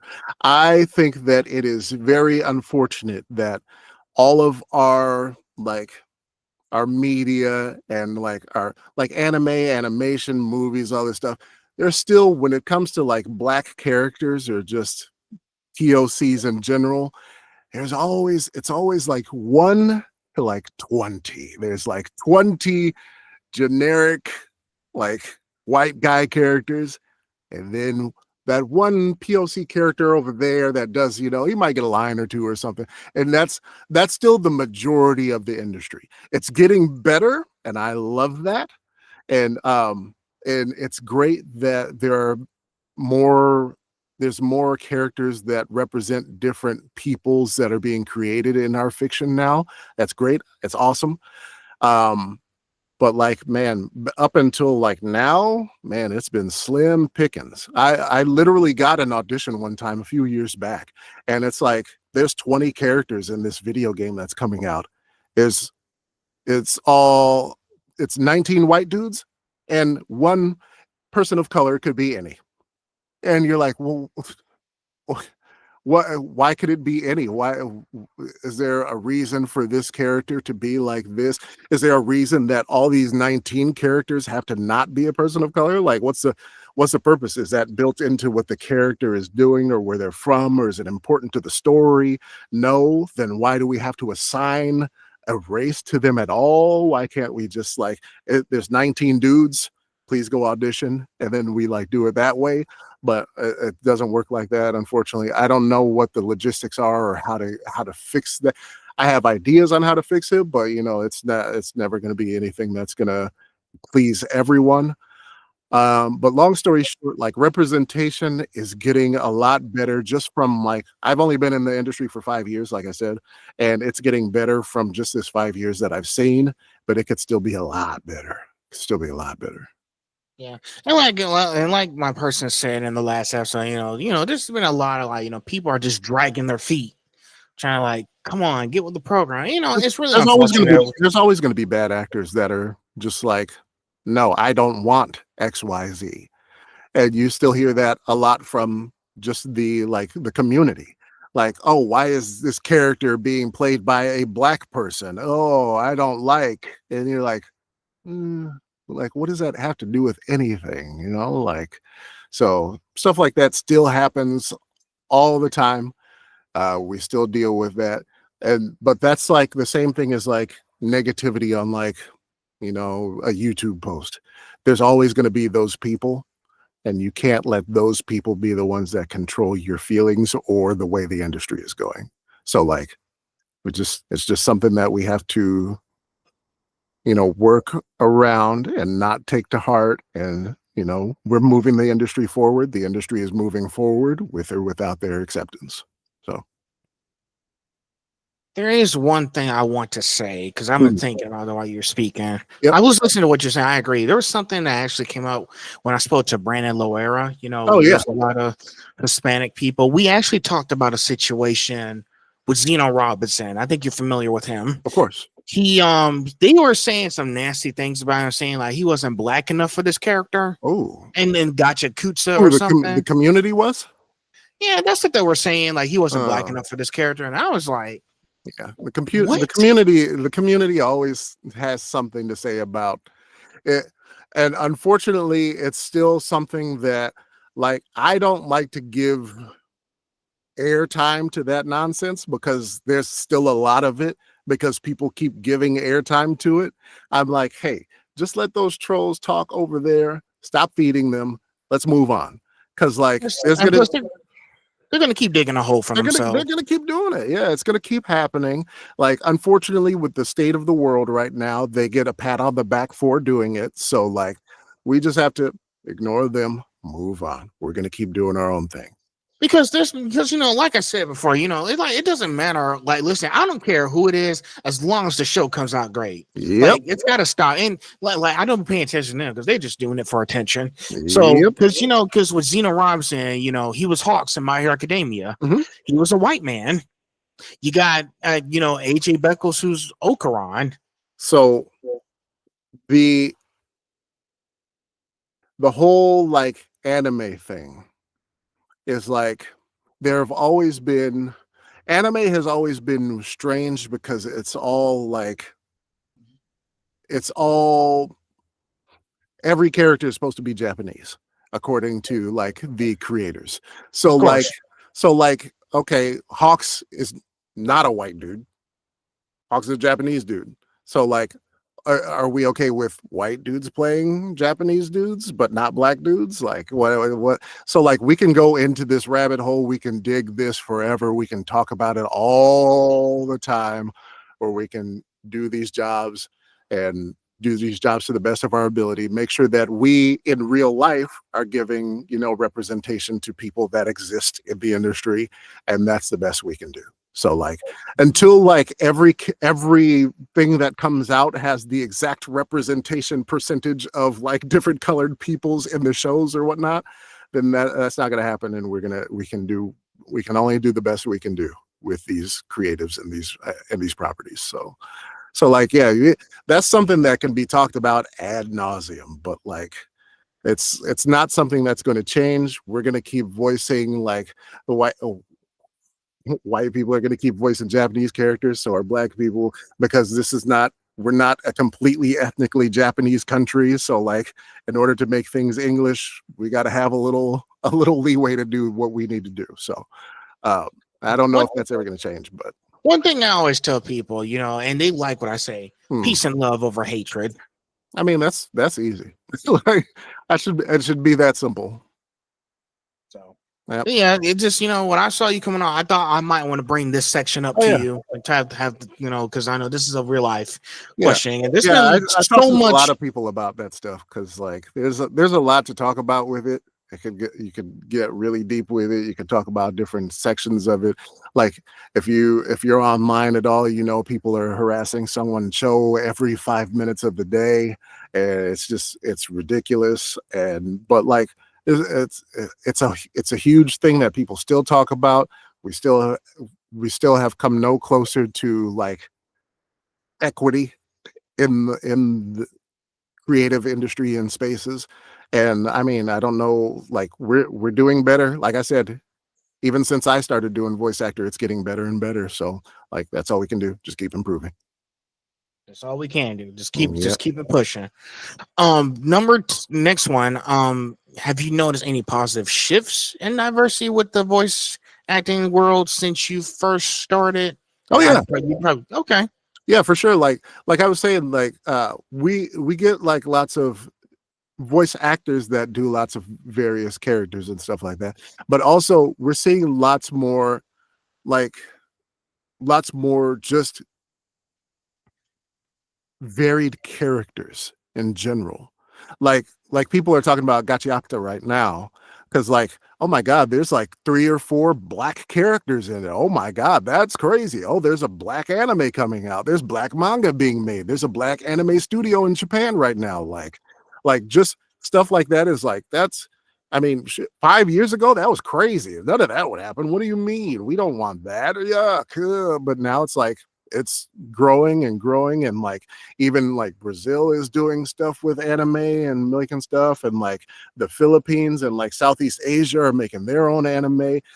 Garnt, I don't know if you know like Garnt from Trash Taste. He just made his Yeah. own anime based on Thai culture. So like there's Thai anime coming. Like all this representation is absolutely fantastic, and it's all brand new within like the last 4 or 5 years, and it's great. So like I said before then, but nowadays, like everything is kind of taking that into account, and it's great. I love to see it.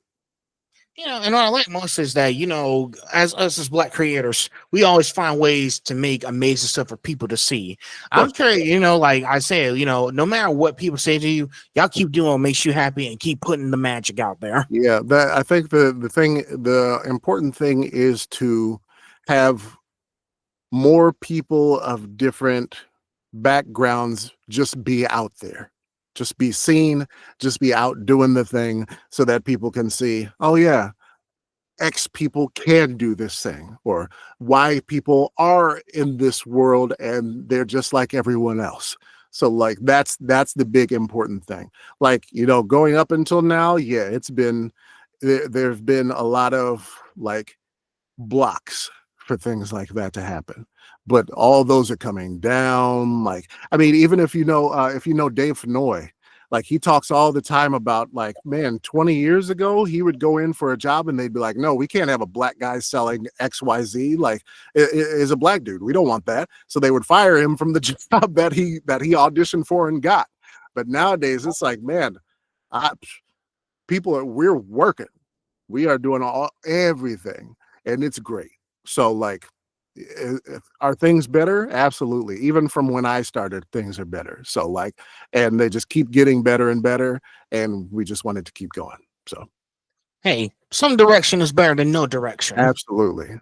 Spinning in a circle, sitting in the same spot, nah. Moving forward 5 feet at a time, yeah, let's do that at least. Yeah. Yep. This next one, but as I said before we get into this next one, I know you're familiar with Caitlin Glass. Yep. So she has been what I've been hearing from her, because the first time I met her was back in 2024. I felt so bad for not having an honest conversation with her. Oh yeah. Hey, hindsight is 2020. I am so pissed at myself for not having an honest conversation when I had the chance. I told you, man, you can't do that. You can't think in the past. Yeah, think forward. I'll catch her again and have a genuine conversation with her at a convention. Like I said, she has been working on trying to bring as many diverse people into these roles. She has been working with voice actors nonstop. she's been, like I said, when Brandon talked to me like a month ago, he was saying like, she's been bringing in a lot of Hispanic voice actors into these Oh, like characters they talk about, because mostly, because I know it's like initially because most of these animes it's all Japanese people, so it's gotta be Japanese people, yeah, but in the English dub they wanted to be Caitlin Glass has been making sure to be as diverse as possible. that's That's why awesome. she's been bringing like, because I know her and Jade Saxon they work together on various projects to make sure that you guys have so many voices and make sure your voices are being heard. Because That's basically, great. like, this way you guys voice that in. This is your way of fighting back and telling y'all stories Yeah, for sure. like this. We do have a lot of allies in the, like, we call it behind the glass. So like not the voice actors, the people that are actually on the other side. So like producers, directors, engineers. We have a lot of allies that are doing like, hey, I mean, these people are exactly the same. Maybe we'll give someone a chance that hasn't had a chance before and stuff like that. So like, there's a lot of people that open up space for people like that. Like, oh man, we've worked with this guy 6 times, and this guy we haven't worked with at all. Let's give this guy a shot. They're both equally as qualified. Let's see what he can do. Yeah, So yeah. They listen. Her, Jay Saxon, Emily Neves. I know she hasn't done directing. I think she's gonna get back to it. Monica. They are all trying to make sure y'all have a chance and voices in these characters, and I like that. Listen, I didn't fully understand it until 2024. But now 2025, I'm talking to you guys, and hopefully when I meet them again, I want to have these one-on-one conversations, have some conversations about it. because they need to keep doing more stuff like that. Because the more the years go on, there's going to be more people coming in from different places across the globe, and they want to have a chance at the cake. Well, and it's good too, because like I said, people actually see like I can't tell you how many times just people have been like, oh, like I do different VO and everything too, right? So like I do like radio imaging for this radio station in Seattle, completely random. They just reached out to me and were like, hey, we want to get a new sound for our station and blah, blah, blah, and do all this stuff. So I was like, cool. Recorded a bunch of stuff for them, sent it to them. They loved it and it was great. And they played it on the radio and like my voice is going out. And the producer came to me like later on and was like, you know what? It's crazy that I didn't even think about like all these people that came up to me and were like, hey, it sounds like this new voice that you guys got for the radio is a black dude. Is that true? And they're like, yeah, is this guy, Mike Smith, he does this thing. They're like, oh, it's like black people that live in the Pacific Northwest. And they're like, I didn't know that was something that we could ever do. And maybe that's something that I could do like in the future or something. That would be cool. I want to look into that. And I'm like, just us being around gives people the idea that, oh, maybe I can do something different with my life too. Maybe I can do this, or maybe I can do that, or like, so just having people in the space is very important. Okay. Yes, definitely. Now since I've ended off, I wanted to say that first. What do you think studios and cast directors can do? They've probably already done it to ensure more inclusive storytelling and casting. I think the easiest thing is to just, I don't know if there's a like real bias that happens right now. I could say there is probably, but I don't know. But I think like just making sure that you're not hiring people just for their name, and like just like I think auditions should just be like sent in, and someone should delete all the names off the audition that they get from like the MP3 files, and then people should just listen to the actors do their audition, and then they should just pick the best one. I mean, that's easy enough. That's a good start anyway. And then from like the creative side, like I know it would probably be easier for video games because you can kind of change that as you go on, but like just make the game or like write the story or whatever and just write the character, and just like don't assign them stuff. Like don't be like, this is a white male in his 30s. Like, does he have to be white? Is that something that has to be like part of the story? Is that important? Okay, this is a black dude in his 50s. Well, does he have to be black? Could it be anybody? Could it be a guy from like Canada or something? Or, like why is that important? Like, just being maybe kind of like, if there is more openness with the like creation of the thing, then you can just slot people in and then adjust the characters accordingly once you like find a voice actor or an actor to play them. Like I think the thing was like the Hunger Games, right? Back a few years ago, the movie, and they were like, okay, the District 3, I think it was, with Rue, the little black girl, and everybody was like, oh my god, why is it a black girl? What a blah blah blah blah blah. And the writer's like, I never wrote like what they're supposed to be. I wrote just like what their features are. Like, it doesn't say that they have to be this or that or whatever. And so like the characters are fine. What do you mean? So like stuff like that is, I would want to see more stuff like, just kind of the character can be anything, just write something and then like fill it in later. But that's easier. Like I said, that's easier to do with like video games and stuff because they can just change sliders and make people look different and whatever. Like anime, manga, stuff like that, that's probably not going to work. So we'll have to find something else to do for that. But like video games, movies, stuff like that, we can just make it open.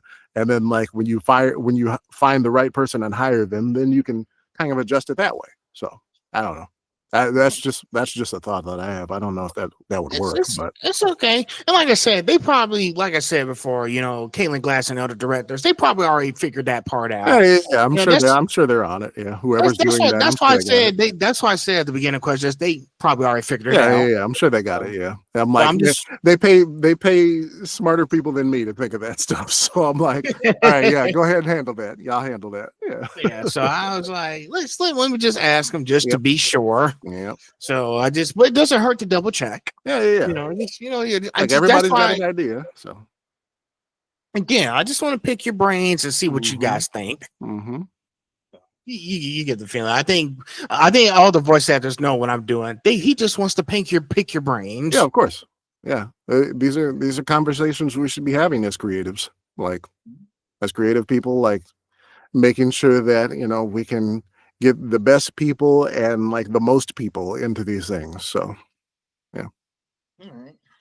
So next, when voicing characters who aren't written with specific backgrounds in mind, do you bring any of your own lived experiences into the role? Yeah, of course. I think that's one thing that we talk about with like other voice actors that I've spoken with anyway. Like, there's a lot of voice actors that come like straight out of high school or straight out of college, and they're like, I'm just going to be a voice actor and I'm going to do this. They have like no life experience. They haven't gone anywhere. They haven't done anything. They haven't worked any jobs. They're just like, oh, I'm an actor. Okay, well, what are you pulling from to do these things? Like, have you seen this? Have you like gone these places? Have you felt this? And oh no, I just want to be an actor. I'm like, okay, well, the more things that you have to pull from, the better your acting will be. So like, I think that it's important for people to have like a lot of, not a lot, but like the more life experience that you can pull from, the better your well of acting power that you can pull from to do your job better. So yeah, the more that you can do, the better, I think. I mean, you gotta have. Listen, I tell people you can't just go into something and just be, oh, I want to do this, whatever. Listen, y'all have to have some kind of like backstory about how you got into this whole thing. You know how many people I've met who've done like so many things and they had some kind of like backstory that made them who they are today. Yep. Listen, life isn't just about the good stuff; it's about remembering the bad stuff as well. Yep. You gotta remember every detail from your life experience. That way, that your employers can know what you've gone through. Especially if you're doing voice stuff, they want to know what you've been through, how you've been successful, what setbacks you've been through, what bad experience you have. Yep. That way they can know what they're dealing with. Even if you like look at any of the stories or the movies or the anime or whatever, like every character's got some kind of backstory that developed their life, right? Like, so you've got to have that experience to kind of pull from too. Like, I'm not saying like if you want to be an anime main character, your mom has to die. Like, you don't have to do that, but like you got to have like something that you can. I've experienced this that I can. Oh, if something comes up like this in an anime or a game or whatever, I can pull from that because I've had that happen before and I know what that feels like. Or man, I won this award and I was so hype about it, and then this character that I am, they're really hype about this thing that happened. So I can pull from that and do that. The more that you have, the better you can do. So I always tell people just get as much life experience as possible, man. Just do stuff. Just go out and do things, meet people, travel, like all this stuff. That put it in a journal. Document all your adventures. Yep. You know how I be going to this convention. I just have my GoPro camera. Yeah, I be documenting all my adventures. Yeah, you should. That's fun. That's the fun stuff, man. Because here's the thing: when I'm done, when I get old enough, I want to put this in a scrapbook somewhere. Oh yeah. You'll be watching that over and over again and be like, oh, I remember that. I was just talking with some of my friends back in Colorado. Like we went to my brother's wedding last month, and like a bunch of us got together and we were like, oh, you remember this thing that happened here? And oh, you remember when he did that? And they're like, you're reminiscing about all this stuff. And like all these life experiences are gonna fulfill your life, man. Just go and do stuff like things that have nothing to do with voiceover.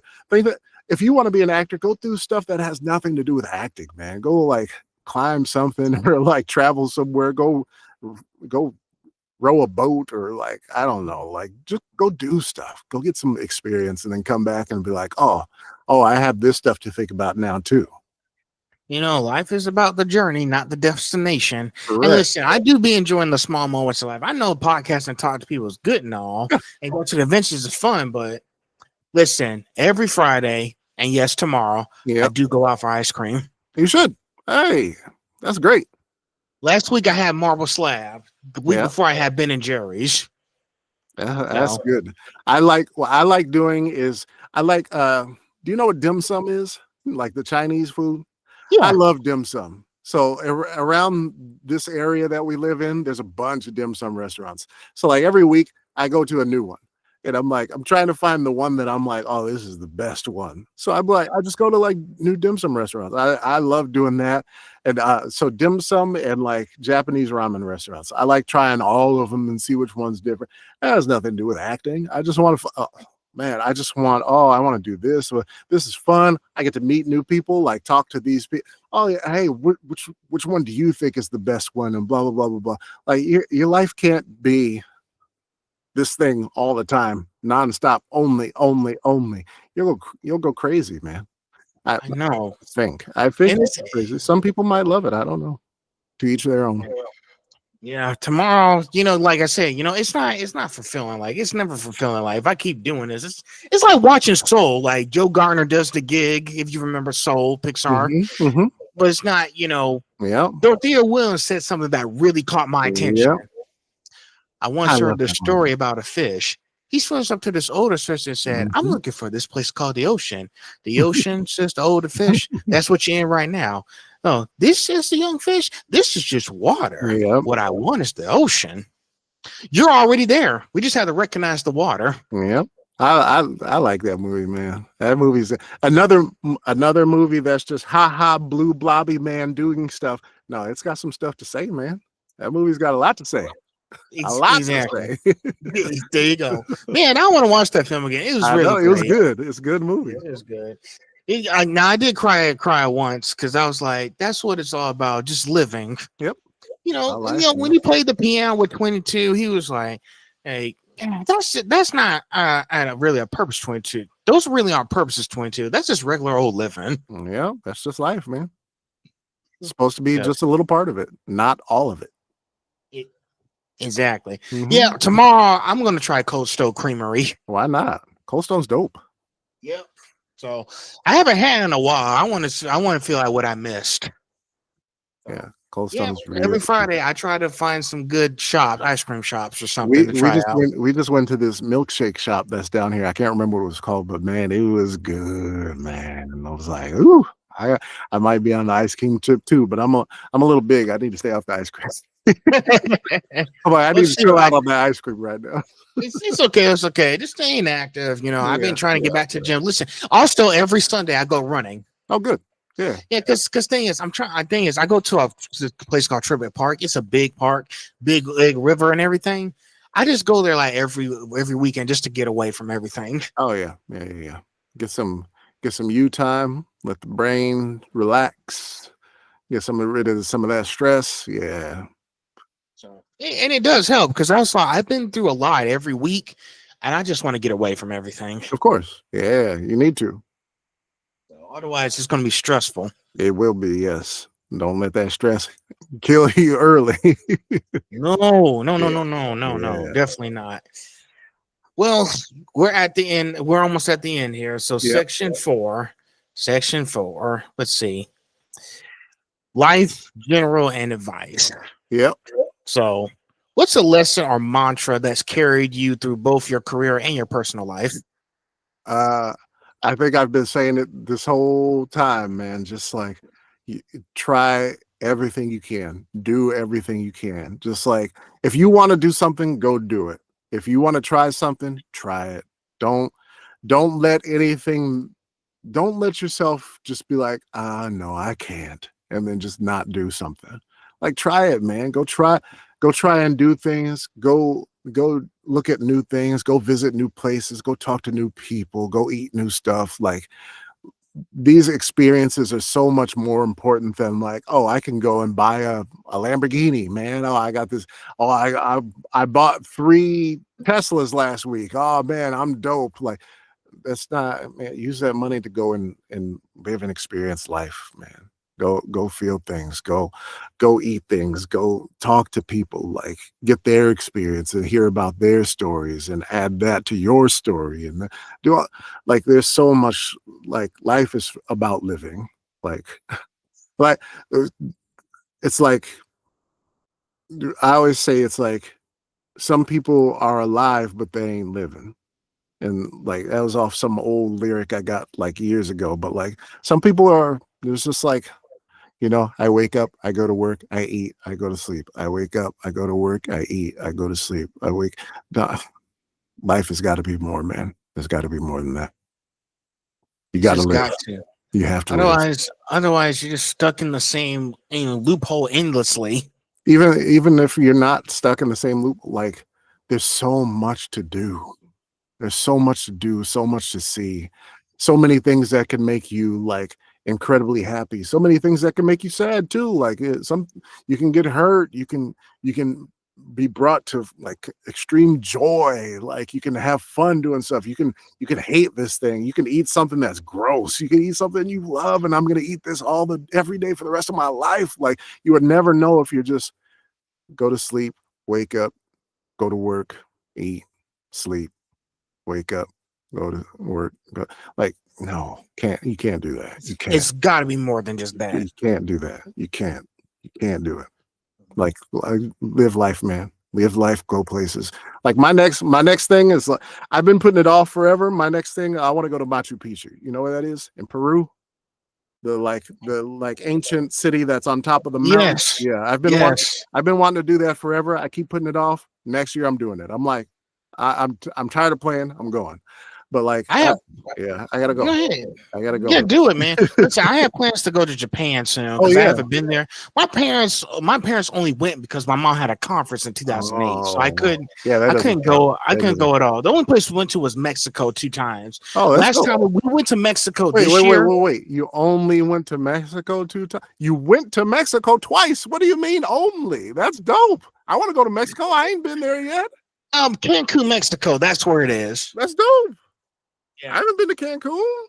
Really? What do you mean only? Like, take that out of your vocabulary, man. I only did this one. No, you did that. That's great.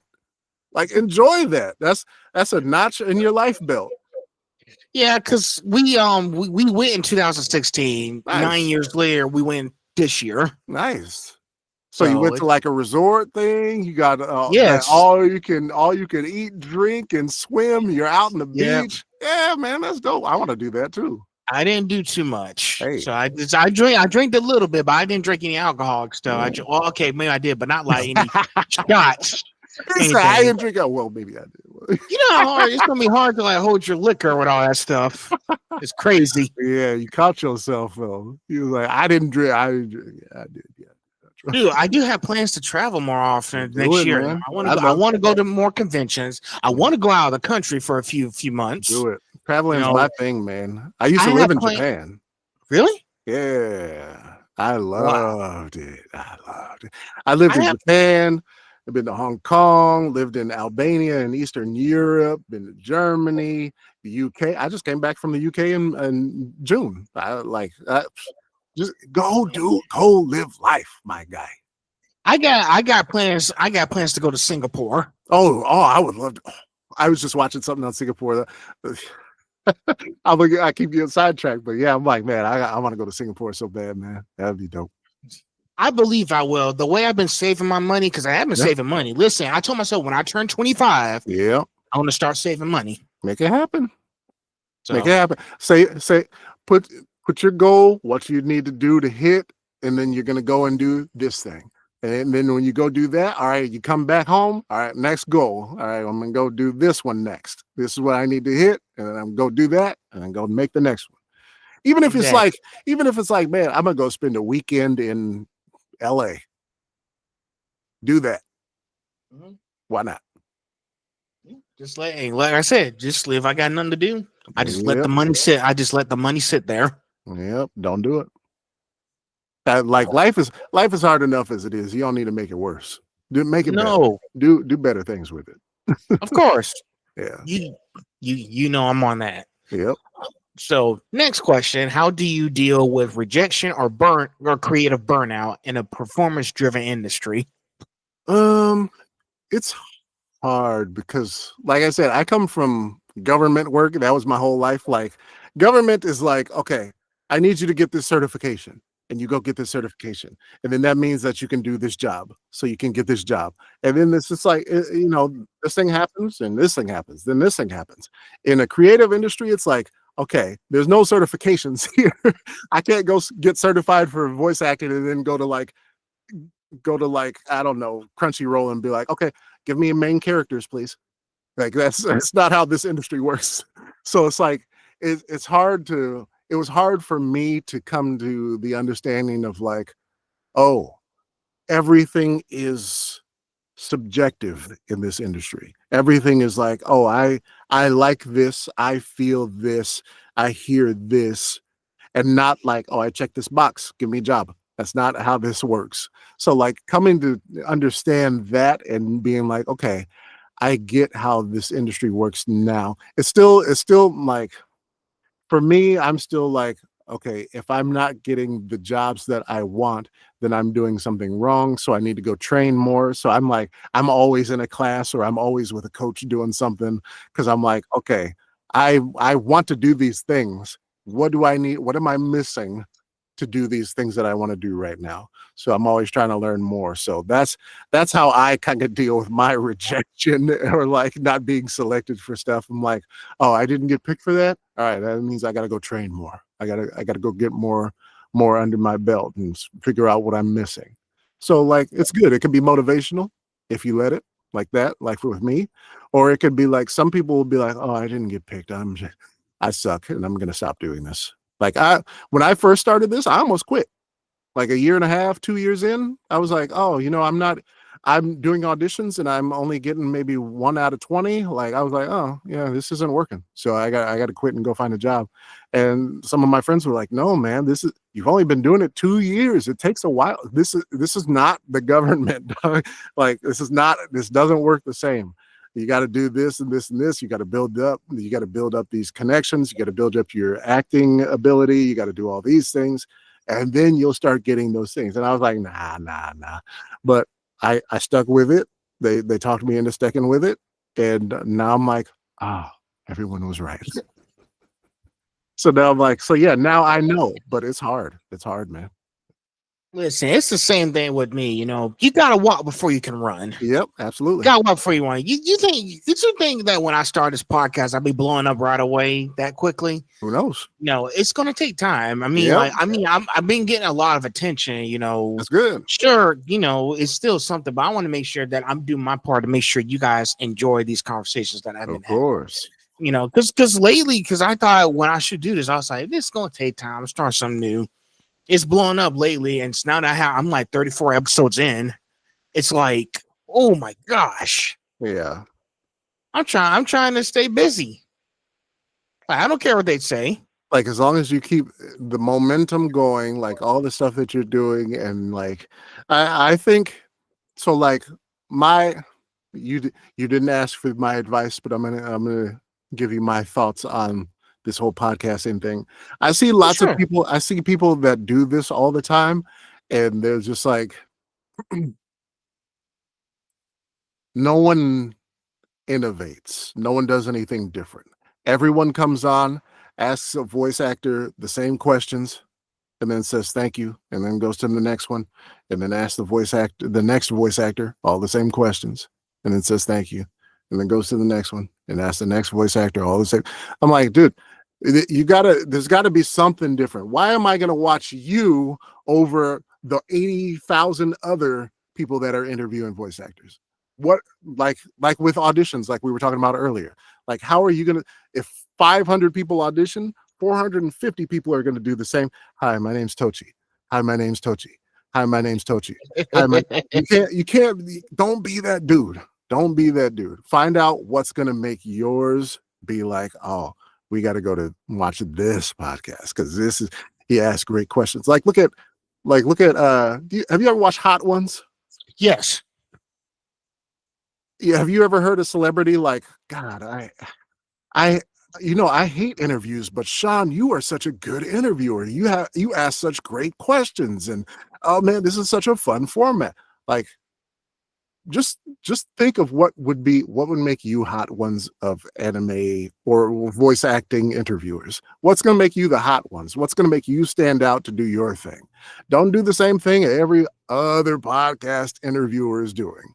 Do something different. Do something different, do something new, do something more even. Like I said, like don't be dropping out 3 interviews like a week. I'll be doing that stuff. Like do an interview and then like, oh, here I am at this con, blah blah blah blah blah. I'm interviewing people at the con, blah blah blah. Oh, I went to this conference about acting and talk to these directors about stuff, or like stuff like do innovate, man. Make something big. Yeah, you gotta go deep. You think, like I said before, I come see, I do the research. I make sure to have very powerful and deep dive questions. You know how many DMs I be getting saying like he is a great interviewer. Yep, like that's great. They've been saying, and these are very phenomenal questions. That's good. That's how it should be. And and I think Mike, you've enjoyed our conversation the way we've been talking. Like you saw me, I've been coming with receipts. I've done the research on you. Make sure I had everything. Otherwise, I'm just gonna be talking to you. And nobody doesn't want to just be talking. Yep. Yeah. And it's like it's the energy you give and the energy you receive. It's a back and forth between you and whoever you're interviewing to. So like you gotta match their energy, pull that. If they're like this the whole time, oh yeah, that anime was cool. Yeah. You gotta find a way. All right, let me pull this person out of this shell. What would make them more comfortable? How do I do? And then make them more talkative. Put it on them. Like there's all kinds of stuff you can learn to do to make yourself like a better interviewer and make this like the place that people want to go and watch and see what's happening in the entertainment world. So like just I think the best thing with me is I decided to just be myself. You should. I just went with it, like I didn't want to be like sound like some kind of amazing, like I didn't want my podcast to be sound like something, insanely crazy name or something, like anime podcast and all that stuff. Anyway, there's a lot of anime podcasts. There are a lot, exactly. Me, I want to do something very unique. Yeah, do it. That's why I came up with just the conversation. Yep. No filters. We're just 2 people having a conversation. I like it. Most people have a conversation. I try to be diverse, not just you guys, but different people with different backgrounds. Yeah. Like next week, I'm talking to another person. She's actually an anime jewelry designer. Oh, that's dope. So I'm speaking to her. Like that is great. I like that. Yeah, I'm speaking to her. I'm speaking to her next week. You know what you should look into too, that I don't see. I don't know if someone's done it. Maybe someone has, but I've not seen. Like you should try and connect with like, if you want to like have maybe like a deeper focus on like how things are made, like you should connect with some of the engineers that do like anime, the voiceover engineering, the audio engineers, like the people that do it for video games. Like That's true. and be like, man, how is it like engineering in the booth while somebody's giving their read and then you have to blah blah blah? Because these engineers are magic, man. Like they make us sound great and they get no Yeah. love. They get And there no have love, been man. and there have been a few voice actors who are audio There's engineers. both. Yep. Like Some I people do like I both. s- yeah, like I said before, you guys have different talents. I'll make sure to look into it because I Yeah. know because like I said before, Kaylee Mills, she's an audio engineer. Yep. And that's why I've been like fighting tooth and claw, talking to Jay, trying to get her on because I want to pick her brain and Yep. ask her questions because she's just been through a lot. That's a He's good doing idea. the best he can. You know how emails go. But the best thing to do is I told Jay, listen, do your best. For now, I'm just going to look for more people to talk to. Yep. But I do want to talk to her one of these days. Yes, indeed. So Just listen, keep I don't mind. yourself I open, look make talk. some new ideas. Yes, look for new people. But yes, I'll check the interview. It sounds like interesting stuff. But yeah, I'm just talking to her. Any kind of artist. Anybody, Mhm. professional business. I talked to a girl who was back in August who was actually an environmental science person. Oh, nice. I talked to her too. So listen, I told you I'd be bringing different backgrounds, not That's just you good. guys. Yeah, you should. Yeah, because like I There's so said, many people that make this industry work, man. So many people. I don't want this to just be anime podcast. I want it to be more than just that. Good. I got excited there. I just like You should. listen, That's I'm good. passionate. If you I'm get excited passionate. and passionate about it, that means you're doing the right thing. Yes, true. I think it comes with me doing the podcast as well. It comes with it. Yep. It's part of the job. Yes, indeed. No, next one. What advice would you give to aspiring voice actors from underrepresented backgrounds trying to break in today? I would just say there are a lot of people that will tell you. So, like, the most important thing that I would say, there are a lot of people, if you're trying to get into this industry, that will tell you this is the way that you have to get into this industry. You must do it this way.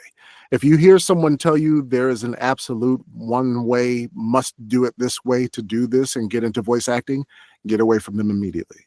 Because there is no one way to do anything in this industry. Somebody might hear you and put you as a main character on the new thing.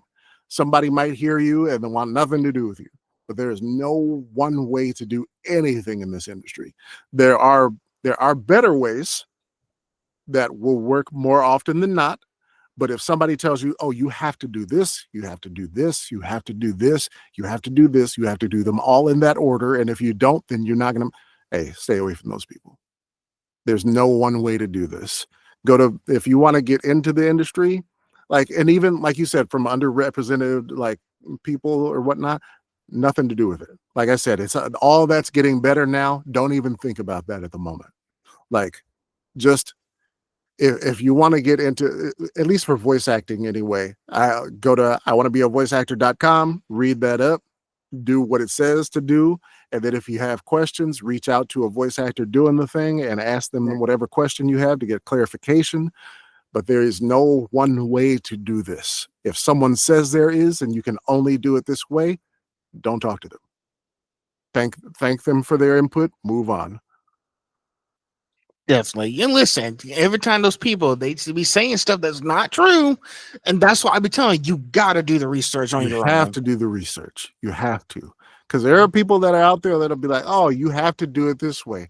And you know how you can do it that way? I have this training camp right here. Come and sign up and give me $700 a month, and I'll get you in the thing. Hey, hey, stay away from those people. Noted. Yeah. Noted. It happens though. It happens. But yeah, everything. If you want to be a voice actor, if you want to be a very good voice actor, it is possible that you can do it 100% for free, never taking a class in your life. Is it gonna work 100%? No. Might it work? Maybe. It all depends on how much research you do, how much effort you're putting into it, how much you're learning. Everything you need to know about voice acting, you can find for free online. But some people don't learn that way. Some people need to talk to someone and get that feedback and forth and talk about what needs to be done and how to do it. That's cool. But like I said, there's no one way to do this. If someone tells you there is only one way to do this, get away from them. That's my most important piece of information that I will tell people. They very important piece of information. They don't sometimes people don't have all the answers. Go do your own thing, do the research. Do the research. So, and listen, I know voice acting can be a take a toe, and I know you take a break when it's time to relax. Of course. How do you balance creativity with self-care when you're constantly using your voice as your main tool? And again, it's okay to take a break if you're tired. Yeah. It's taking a break is good. Like in the booth, make sure you take a break if you need a break, because like sometimes I just did a 4-hour session the other day, and it's like, man, if you're yapping for 4 hours and you're doing like this and they're going like grenades, they're shooting, like if you're doing that for 4 hours, man, you're not gonna make it. Your throat's gonna be talking like this for like a week. Like, so take a break if you need it. But like in the creative industry in general, to like take a break, man, I told you earlier, I'm a nerd. I'm a gamer, man. I just built my new PC. I'm about to be playing some stuff, bro. I like, if I'm not working, I'm on PC playing something. Oh yeah, good. And the Switch too. Dude, listen, I've been geeking out lately. You get Pokemon? Huh? You get Pokemon? No, I don't have the Pokemon. I don't. I'm not a Pokemon person. I apologize. Okay. I apologize. But that's cool. But lately, let's see what I got over here. Because lately I've been getting some new games. When they came out with this 3 weeks ago, I got this. Oh yeah, the one too. Yeah. Mario. I posted on my Instagram saying after 15 years, it's back in my hands. Yeah, people have been waiting for that, man. Been waiting. So, yeah. And then I'm a huge Batman person. I got this. Yep.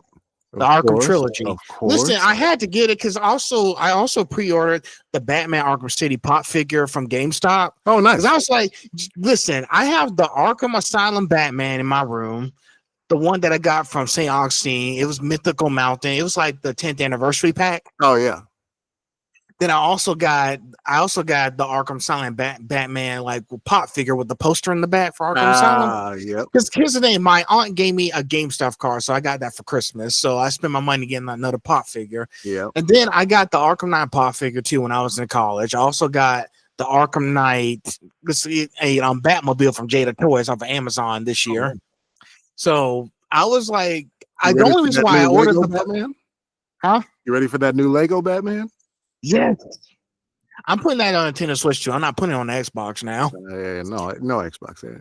Yeah, because here's the thing. I was like, Legos, that deserves to be on the Nintendo Switch. It don't make sense to have it on the Xbox. It'll be good. Then lastly, the only reason why I ordered the Arkham City pop figure was because I wanted to complete the Arkham trilogy section in my room. Oh yeah. Yeah, I just had to. Yep. But here's the thing. I'm gonna play the Arkham trilogy for real when I get the Arkham City pop figure. Oh yeah. Yep. So but yeah, that's my cool down, man. Got to play some games, man. I love gaming. But here's the thing that I don't like: the Riddler trophies. Oh yeah, going to find every last one of them all over the place. Yeah. Yes, that was annoying. But yeah, I got games to keep me occupied because I was gonna do some videos. Here's the thing: like I said before, I deleted my gaming channel. I had to start all over. So once I realized my gaming channel wasn't getting as much attention because I wasn't really paying much to concept and depth to it, I decided to put the games on my main page from YouTube.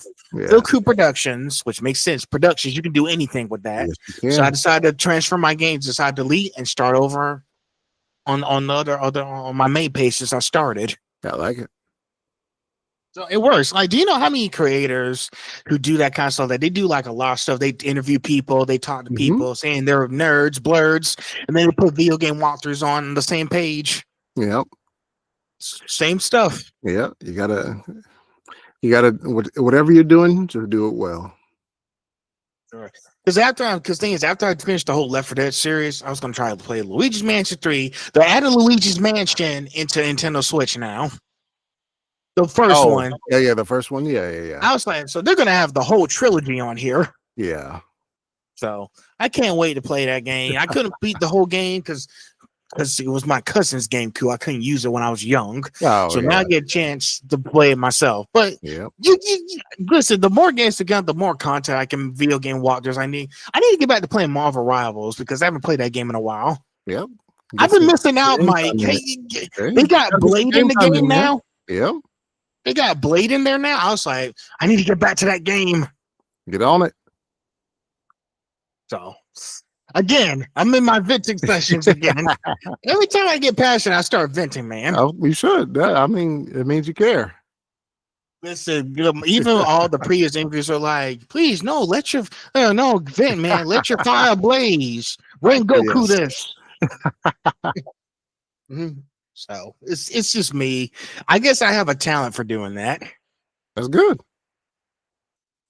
Just didn't know it until so many episodes ago. I just don't pay attention to my You figure it out as you start going, as you're asking questions. I don't pay attention how I act. I just do it. Yeah, that's how it is. Let's see. I think so. We're at the last question here. Okay. If you could speak directly to young fans or creators who look up to you, what's the message you would want to leave them with? Man, I don't want to say the same one again, so let me say something different. Let's see. If I would say anything to young fans right now, it'd be like a combination of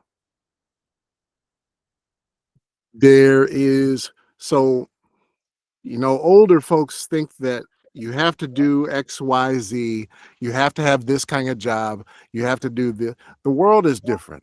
There's so many ways that you can make a living and enjoy life that don't have to do with like going out, applying for a job, getting a job, like working at McDonald's or something. Like there's so many ways for you to find a way to live life. Go and do whatever it is that you want to do and make that work that way. Like if you want to travel somewhere and if you want to travel and make money, like make a travel blog and have people pay you for like where the places that you go and like, oh, I'm going to take pictures of stuff and go and do stuff like that. If you want to try all kinds of different food, you can be a food blogger and go different places and like go and eat all this stuff and like make content like that. Like making content is a job, no matter what old people tell you. Like sometimes old people, content creation's not a job. Being an influencer is not a job. It is a job, and people pay lots of money for it. So don't let people tell you what you want to do isn't a way for you to make a living and for you to live life, because the world is different. It's not even through our lifetime, you and I, like the world has changed so dramatically, and there's plenty of ways for you to do whatever. And the only other thing I would say is kind of like self-serving too, is like, good God, stay off of like AI, man. It's not really AI. It's just stuff that's like mushing around words to find the things to say that you want to hear. Like, don't do generative AI. If you want some art for something, just draw it, man. Your drawing might look janky as hell, but like you did it and you've actually learned something from it, and you'll do something and you'll find the love for these things. Like if AI takes over voice acting jobs and you want it to be a voice actor when you grow up, are you going to go to a conference to be like, oh, I want to talk to bot 357 and get an autograph from them? No, you're not. Are you going to be like, man, oh, bot 743 was in this anime. Oh my God, I loved that. No, that's not a thing. So like, the more people keep using this AI garbage, like in Chat GPT and stuff, and like letting these corporations tell you what to do and think, the worse off your life is gonna be, the more unhappy you're gonna be about everything. Like just live life as yourself, a human. Like bots are cool for like AI is like a nice big calculator. A calculator shouldn't be doing like your life living for you. And a calculator shouldn't be like, you shouldn't type in 53827 in your calculator and get a movie with your face on it. Like, who cares? It's like, please stop using AI. It's worthless. It's not what it should be, and it's going to make you a lot less happy with just your existence in general. That's those two things are what I would tell young people nowadays. It's okay. It's okay. We need those. Yeah. I always ask people what advice you would give to someone. Yeah. Other than my earlier advice that I tell all the time, like, yeah, just those two things for sure. Yeah. All right. Well, I guess that's the end of everything. I That's think the end. before Right. I think did you enjoy yourself? Did y'all enjoy our Of course. conversation? Yeah, I love talking Yeah. about this stuff. Like I said, I still feel like I'm an outsider in this industry, even though I'm doing stuff. So it's like it's cool when people actually want to hear what my opinion is on stuff. So I'm like, oh yeah, I do have a little experience in this that I can talk about. So yeah, it's fun. It's Well, good. you're not an outsider. Technically, yeah. You're still a voice actor. I mean, Yeah. every voice actor deserves to be heard. Yep. Not just the big ones. Yeah, I agree. Small ones too. Not just the big ones. Yeah. Listen. At the end of the day, you're still human. Yes, indeed. So human beings deserve to have their stories told. I like that. So, I like hearing their stories and telling them. Exactly. So let's keep the magic rolling. Let's do it.